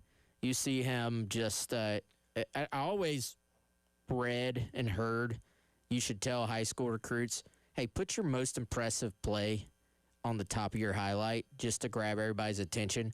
And whoever made his highlight or told him how to make a highlight did their job, because the very first play of his high school highlight, it is him basically going, I would say, Marshawn Lynch on a play where he's just running. He has a jump cut in the hole, explodes to the second level, runs through some guys, chucks some guys off. Just just an incredible play, actually. And so you can see why I do think 2 things here. You can see why just from the high school film you would be impressed with him, but then the fact that you do have Stan Drayton has watched him for an entire year behind the scenes, has been around him, sees what he's done in practice. You were behind, what was you would probably say one of the better running back duos in the country at Penn State, and Nicholas Singleton and Katron Allen there. So not a surprise that a young guy would not be playing yet in that Penn State backfield. So I think you're right, man. That's an intriguing pickup. Listed at 6 foot, 209 pounds, so there's some size here. Number 41 running back currently out of the transfer portal, but was the number 24 running back in his class, was at one point committed to Georgia, and just a talented kid. And I do think, guys, from a big picture standpoint, there's kind of a mix in this transfer portal class so far of you have your Jabri Wallace-Colemans of the world. I would put, let's see, who else would be in that category? I would put like a Jordan Thomas from Georgia in the category of was a former highly recruited guy. Jordan's flashed a couple times in some games, but hasn't really been a starter yet, hasn't really played a ton. But you're leaning back on, hey, this guy was incredibly highly recruited out of high school. What does that look like for him now? Is he just buried behind some really talented older players at Georgia? Then, you go through and you have your Jacarius Peak, just 1 year of eligibility left, but has true bona fide power forward production. Has given up, this according to ESPN, just 4 sacks and over 1,100 career snaps in pass pro. And, you know, guys, you start to look, a lot of these offensive linemen, you know, nearly 2,000 total snaps for Emmanuel Poku. You look at Tamiwa Durajaye from Illinois. Good job. This is someone that has basically, you know, played a ton and is a plug-and-play contributor on the interior of the defensive line. And, Tyler, by the way, I just said it confidently, like I 100% knew. Sounded good to me.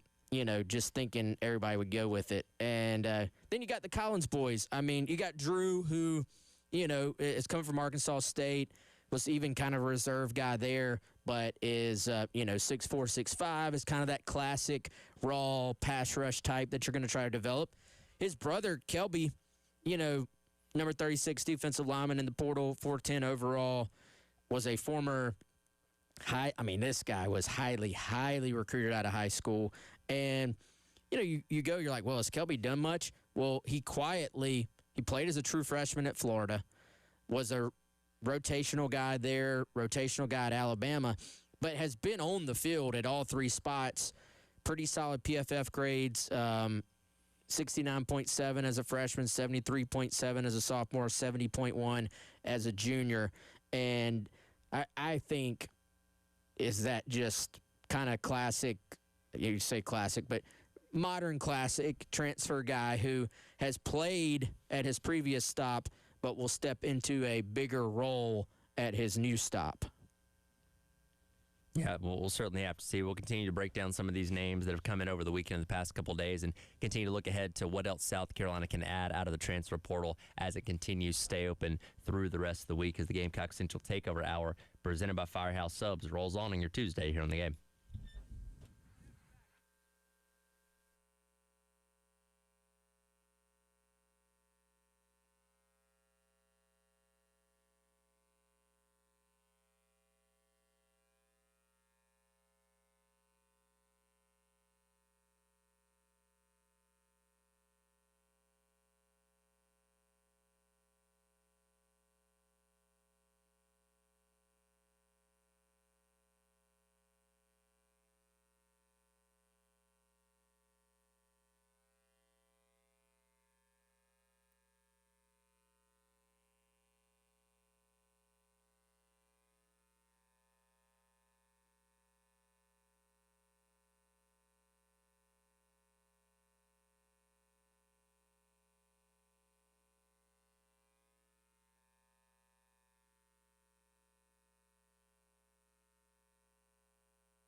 Welcome back in. Gamecock Central Takeover Hour presented by Firehouse Subs. Tyler West, Chris, along with you here on your Tuesday on the game. Men's basketball back in action tomorrow night, taking on Arkansas on the road. Late tip, 9 o'clock, which you can listen to right here on 107.5 The Game in Columbia and 100.3 The Game out in Myrtle Beach with pregame coverage starting at 8:30.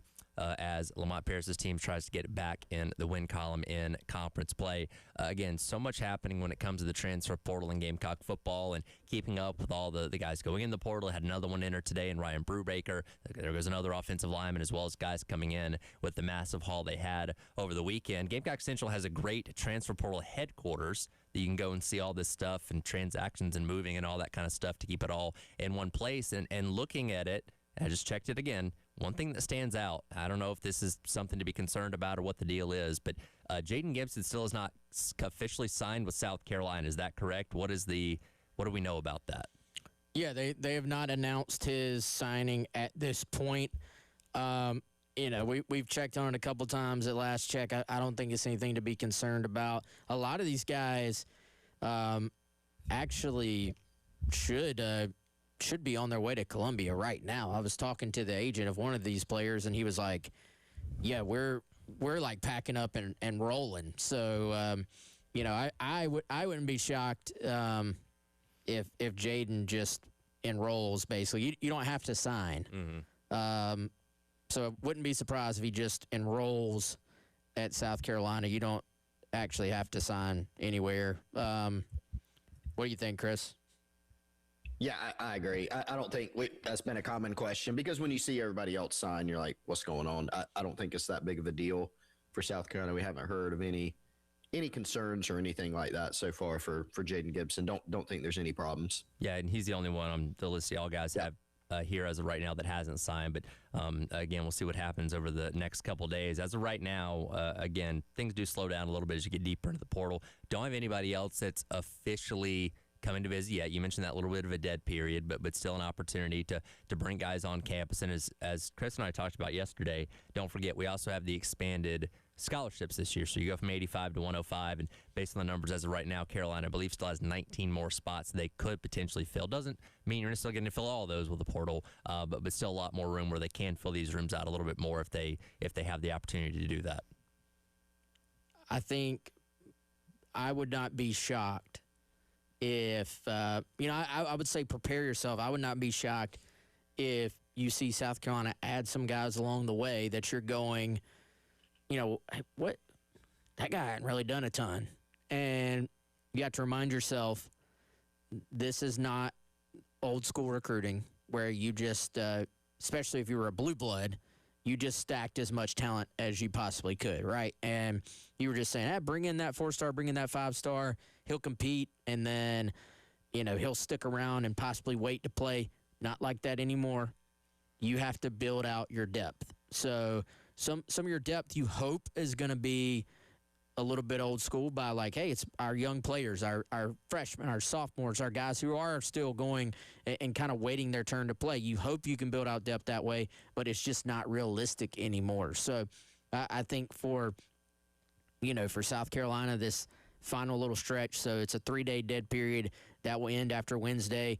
There are still some names. There's still some positions that you're going to see South Carolina want to possibly add, some maybe difference makers at, but I think you will also see them add some guys that maybe aren't necessarily the biggest names in the world, but that can come in and build out those rooms so that you feel like your numbers are where they need to be at every single spot. And Chris, I can't remember if it was Coach Beamer or another coach that I heard talking about this in reference to the expanded scholarships a couple weeks ago when the SEC officially, made this happen, that there are, because again, you've always had the walk-ons and stuff that can kind of fill out your practice squad and all that, or scout team, and all that. That there's going to be guys that are going to be on these scholarships that you've now expanded out more that, like Wes said, aren't going to be guys that are expected to contribute, but they're there for the purposes of making the rest of your team better, serving as scout team guys, providing depth and all that kind of stuff. And, it may be a guy that could have had an opportunity to get a scholarship and play more at a G5 or an FCS, but getting the opportunity to be a part of a SEC team as a scholarship athlete is hard to turn down. So it's going to be interesting to see the evolution of this and how guys build roster, how coaches build rosters with those expanded spots. Because, again, not all these guys can play. There are going to be some of these guys that are just purely going to be there to help make the rest of your team better. And we'll see where Carolina specifically goes with filling out those last couple of spots. Yeah, and I think we're still trying to find out how South Carolina is going to handle that, right, from a scholarship standpoint, because now you can obviously scholarship everyone. That was the case for some other conferences, but when the NCAA changed the roster limit, it actually decreased it, right, from down to 105, and then said, but if you want to give everybody a scholarship, you can. The SEC chose in lockstep, their member institutions were going to stay at 85. So now that door has been open to scholarship everyone, how will South Carolina handle that? I haven't actually seen or heard an answer to that, guys, but we will see. But the point stands. I mean, Wes, you make a good point. For some guys, their quote unquote NIL may be you're on scholarship, congrats. Like, it's because you have a roster spot.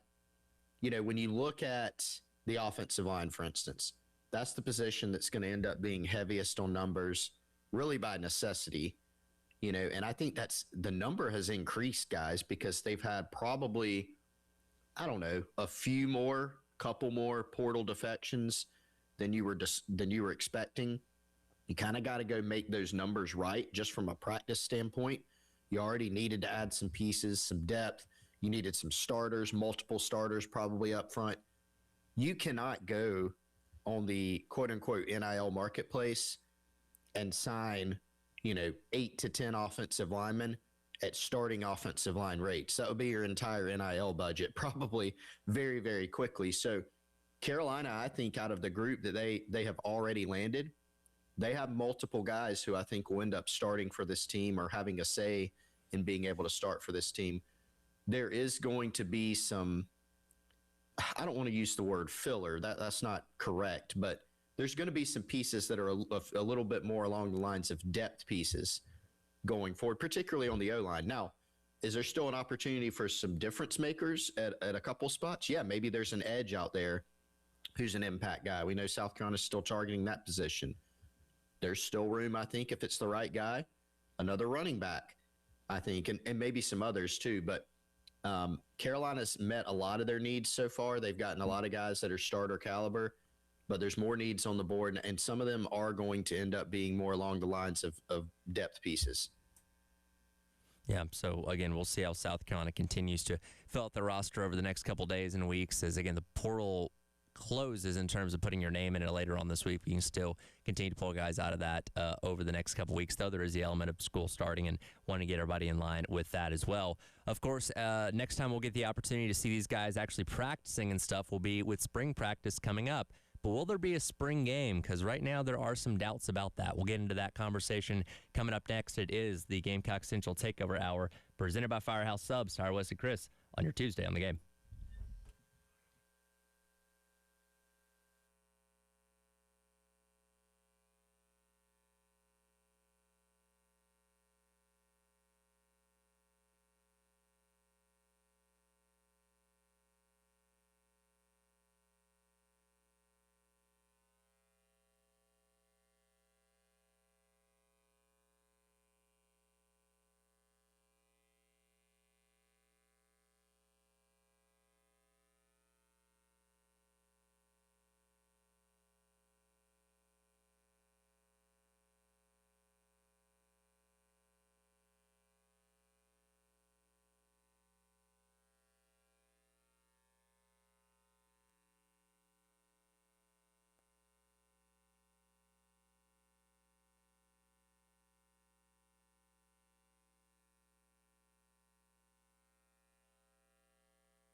Welcome back in. It is the Gamecock Central Takeover Hour presented by Firehouse Subs. Tyler West and Chris along with you here on your Tuesday on the game.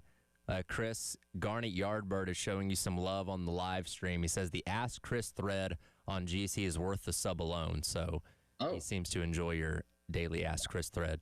Well, Tyler, your checks between you reading that from Garnet Yardbird and also plugging our transfer portal HQ, the checks in the mail for both of you guys. Thank you. I look forward to that.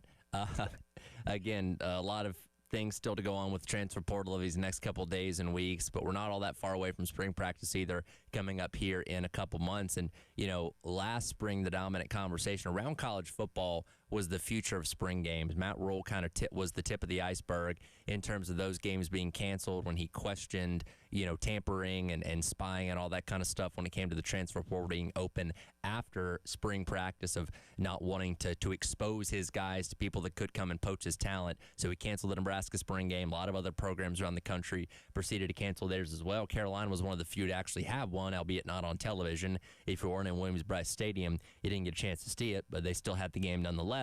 That's a little bit murkier this year, though, and not because of the transfer portal, because, again, we only have the one single portal window that's going on right now. There won't be one after the springtime. I'm curious to see if other programs around the country are going to bring back their spring games because of that. But because of the construction for the reimagination of Williams-Brice Stadium, and this is per Jordan Kay, the state newspaper had this yesterday, Jeremiah Donati said, we'd like to play the game, but the project's the priority, and we can't do anything to jeopardize that. If you've been around the stadium, you obviously can see the work they're doing on the inside, on the outside. It's a lot, right? And you don't know where they're going to be by April if the spring game's going to be able to go or not. So we might not get the opportunity to see some of these new transfer portal guys until the fall actually rolls around. Yeah, and, you take, to your point, Tyler, the fact that this has trended away from there being these spring games a lot of places anyway, and now add this on top of it. Now, I'll give them credit, man. They said they were going to start literally right after the final game of the season, and I think they were pulling in the construction crews like that Saturday night after playing Clemson that afternoon. I mean, it was just the ramps came down on the southwest side like instantly. So credit to them for the work they're doing. A project like this, typically you're going to have some delays. You're going to have something come up. The weather's going to mess with you, and for a couple of weeks at some point, and it's very, very tough for every single thing to go to schedule. So I'm not reporting this in any way, but guys, I just think sometimes when you see the stack of hurdles ahead, that speaks to me to say it's going to – I have a hard time envisioning there truly being a spring game this year that we're all able to go attend just because of these hurdles. I hope that is wrong. That's entirely my opinion, but I think it's going to be kind of tough, and it would be – I know some people would be happy with that. I think it would be a shame because I do still think there's some value in spring games. So, yeah, it would be a shame for a lot of reasons because you always have to take a spring game for what it is, right? Every year there's the spring game star, or, you get through a season. Hey, why didn't the 8th string running back play more during the season? He had a really good game. Bless you, Tyler. Had a really good game in the spring game. You always have to take them with a grain of salt, but they can be a helpful evaluation tool. Wes, I've had fun with you and our guy Chris Miller calling the games the past couple of years too, so that's been fun. So I would hate to see it go away, and frankly, it's our most extended look at the team. Even knowing, hey, it's a spring game and knowing all that stuff, we don't get to see much of practice nowadays just in general. So, yes, we try to have sources, try to go off what we hear, but you like to be able to put eyeballs on the guys as much as you can so you can try to accurately talk about them and kind of pontificate about the team. Guys, if they can't do it in the stadium, what can we do? Can we move it? Can we spring up some makeshift bleachers on the practice field, invite only? There's got to be something we can do. Well, I don't think they'll do that, though. Yeah, it depends on how far Carolina wants to go with this. But because, again, you had it last year, it wasn't televised. but with no portal window after the spring this year, maybe more programs be open to having it back and having it on TV. So theoretically, because again, they do scrimmages throughout spring anyway, so you could theoretically have it in the indoor facility, maybe bring in the TV camera crew, no crowd obviously, and maybe some select media people could be there to observe. You can still have the game and televise it to where most of your fans could see it. It just wouldn't be in the stadium. Again, I don't know if they would go for that or want to do that, but that's certainly an option that you could potentially have on the table if you still really wanted to have one. Could you make a and here's the thing, the last thing you said, if you really want to have one. Like more some schools, and I'll give them credit. Beamer last year said, hey, we still want to we want the guys to be able to play in front of some fans. We want this. And they made it happen. Some places would use this as a great excuse. Guys, look, construction everywhere. Of course we're not going to have one. If you want one, could you work something out with Benedict?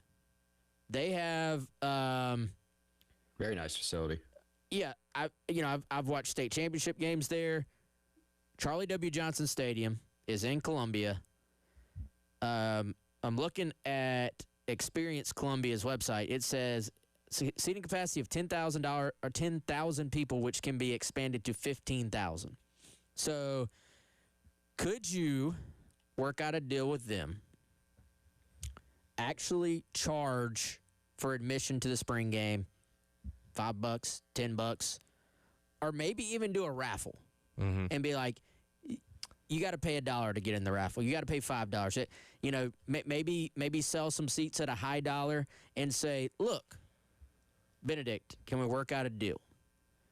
And then the proceeds, half are going to go to Benedict's NIL fund, and half will go to South Carolina's NIL fund.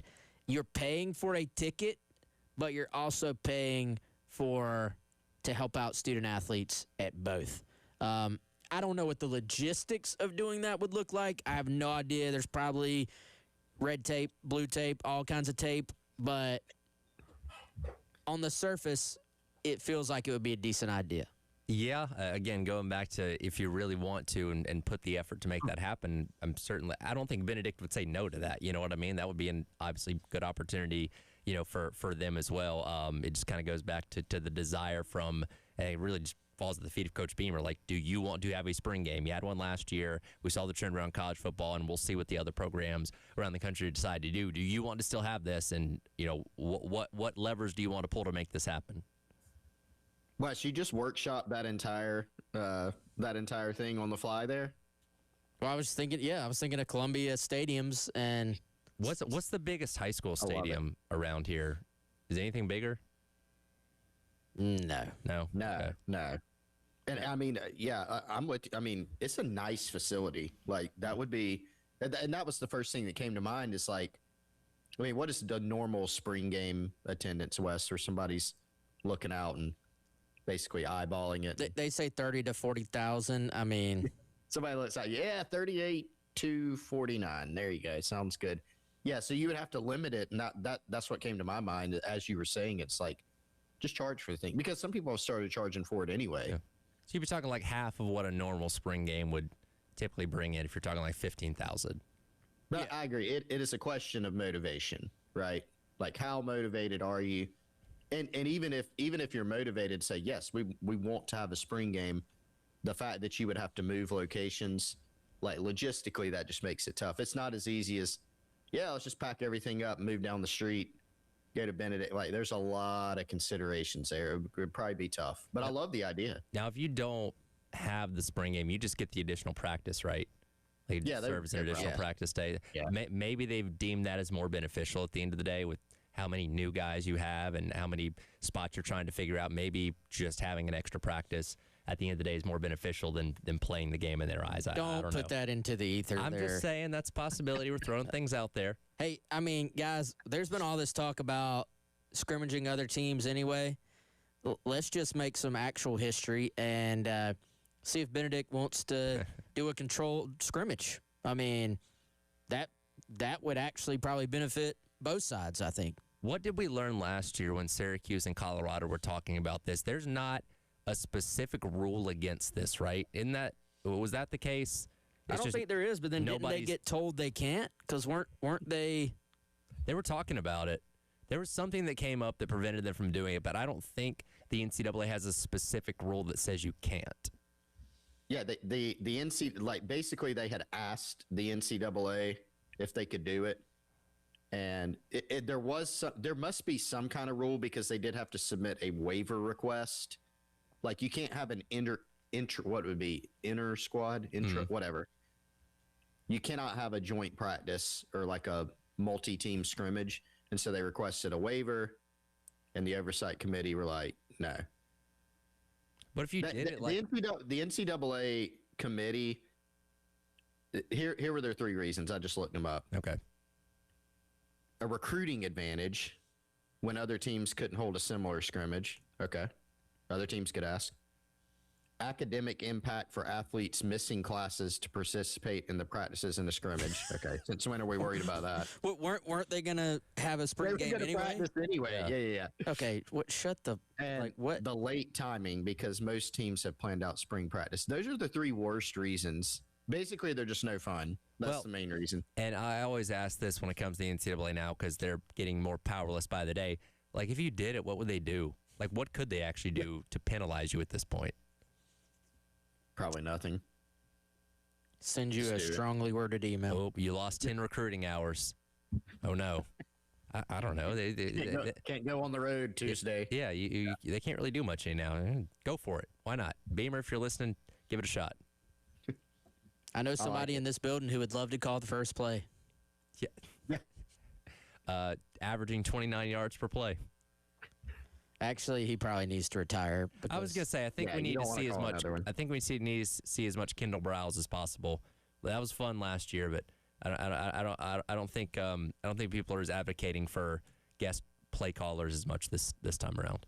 That's true. Though I'd be open to doing it if we're got that door open again. Yes, you're saying as many reps in the new scheme as physically possible. Yes, please. I think. How funny would it be if you got the chance to call the first play and you just called inside zone, right up the middle, as a cleansing of saying not anymore. You were sick of it. This is the last time you're going to see it. Now let's go 5 wide on the next play. Like just as a joke. Like I'm gonna tell the offensive line to false start on purpose and then run the ball up the middle. It's ceremonial. When Georgia Tech switched from the triple option to a spread offense, their first play, they lined up in the triple option, called a timeout, and trotted a tight end onto the field so the fans could go nuts about it. Like, oh, my God, we're in the modern age of offense now. I actually kind of respect that, guys. That's great. I very much enjoy in sports when people just lean into something, and I like that they leaned into that. On a serious note, I hate to tell people, the inside zone is a part of this offense as well. Well, hopefully it won't be spammed as much as the last one. We'll see. We'll come back, wrap up the hour, see how we did on buy or sell from the Peach Bowl on Friday. Gamecock Central Takeover Hour presented by Firehouse Subs here on the game.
Welcome back in. Gamecock Central Takeover Hour presented by Firehouse Subs. Tyler, Wes, and Chris, along with you, wrapping up the hour here on your Tuesday on the game. And as we do on Tuesdays, we review, buy, or sell as we're getting down to the very end here for crowning the buy or sell champion of 2025/2026, as we'll have one more for the national championship. We won't be here on Monday for a show, so we'll do it on Friday for the game coming up on Monday night. And Chris, I'll go ahead and tell you, did a really good job with buy or sell on Friday. He's running away with the thing. When it came to the Peach Bowl. Going to go through these real quick. First question was, Mendoza will throw for more yards than Dante Moore. That was a sell. Dante Moore threw for 285 because Oregon was trailing for so much of the game. We all bought that. Nobody got it. Buy or sell, Oregon would lead by multiple scores at some point. That was a sell. They did not lead at any point. Chris got that one right. Wes and I bought that. Both teams top 15 in explosive pass Why did I plays. buy that? Well, I think you were trying to gain ground. I know I was. Both teams top 15 in explosive pass plays, combined 20 total in the game. Sell only 11 total, 7 for Oregon and 4 for Indiana. Let's see. I was the only one to buy that. You guys both sold on it. Penn State was the only team to beat Indiana in third down conversions. Would Oregon do that? It ended up being a sell, which Chris and I got right. And then final one, in the first match at 50 combined points, they would go over that. Indiana handled that themselves with 56. Chris and I both bought that, and Wes sold. Chris, you have a 5-point lead going into the final. So, Wes, you're going to have to answer opposite of him on every single question for the final one hope to tie. Feels good, guys. Congrats, Chris. It's not over yet. You have it in the bag, man. Congrats. It's not over yet. Crazy things can happen. Yeah. I'm going to try and be as creative as possible for this last one. Chris is like Cristobal, and that guy started hugging him. Oh, yeah. When the game wasn't over yet. There was 13 seconds It's left. like, dude, of all the people, Mario Cristobal knows that a game is not over until it's over. And very true. And again, I'm jealous you guys got to talk about this on Friday because I couldn't speak. Ole Miss put themselves in position to still win that game with those 13 seconds. They got pretty darn close. Was it pass interference in the end zone? That's going to be debated for a long time. It didn't get called. Miami wins the game. But, yeah, I'm sure Cristobal, as that ball's flying through the air, I'm sure he's having flashbacks of all those times he came so close in other games and came up short there at the very end. So, yes, do not crack a smile around Cristobal until the clock hits 0. Guys, Ole Miss operated that final drive to absolute perfection. Like, you literally were going to have to make – what was it? It was a 3-play drive, wasn't it? You were gonna and you were gonna have to execute on all 3 plays, and they did. And basically, we're one miracle catch away from winning the whole thing. I'll say this: okay, Ole Miss did not win the game. They absolutely were in position to win the game, and that means Lane Kiffin literally left a team that was capable of going to the national championship. Like there's no doubt Ole Miss could have won the national title this year. I don't think even if they had won, they're going to get past Indiana. I don't think, but it's not outside the realm of possibility if they played a great game. I mean, Ole Miss was going to be tough for anybody to stop overall, I think. Like that offense, the way they're playing overall, the way the run game got going, the way Chambliss has played, offense is going to be tough for anybody to stop. So Kiffin left a team that he and that basically NIL group built to go supposedly chase national titles. And this was a national championship quality team. If you get that close, then you're a bounce or two away from actually doing it. Yeah. That's what's so crazy about it. And although Lane Kiffin has not said this explicitly, a lot of people have come out and said, look, Kiffin did not expect them to make it this far. Almost sounds like he thought, well, if I leave, they'll get bounced. None of the coaches will stay. They'll get bounced. And then, there won't be this weird dynamic between coaches going back and forth and all that. And then he leaves. And they still belong, right? Because Lane Kiffin he was a huge part of that success.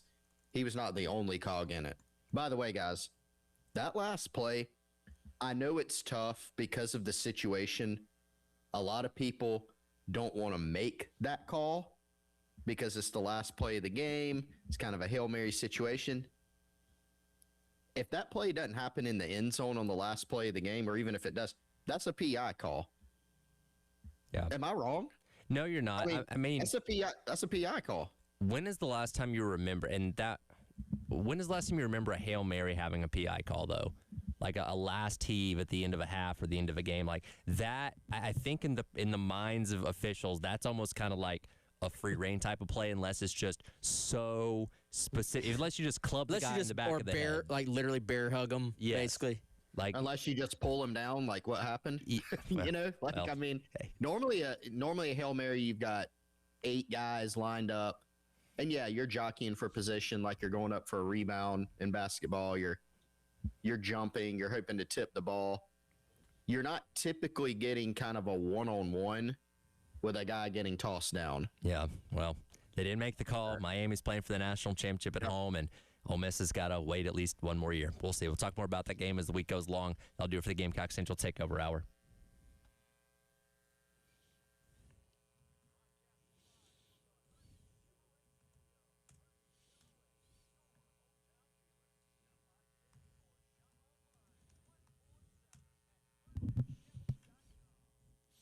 All right, folks, before I get out of here, let me tell you about our friends at Integrated Media, 803-948-8327 or integratedmediainc.com for more information on all their great services. Lots of great games still to play, so if you want to upgrade that man cave as we get further into the playoffs at the professional level, great time to go ahead and do it. Again, give them a call today, 803-948-8327. If you go to that website, integratedmediainc.com, you're going to get a great look at all the things they've done to other homes around the Midlands. They've been to my house. They've been to Chris's. Let them come to yours as well and upgrade either the home theater or just even your viewing right there in your living room. You want to go surround sound. You want them to hang a TV and make it look all professional, hide the wires. They can do that too. Or if you even want to upgrade the peace of mind at your house with security and cameras and having that upgraded as well, they can do it for you at Integrated Media, 803-948-8327.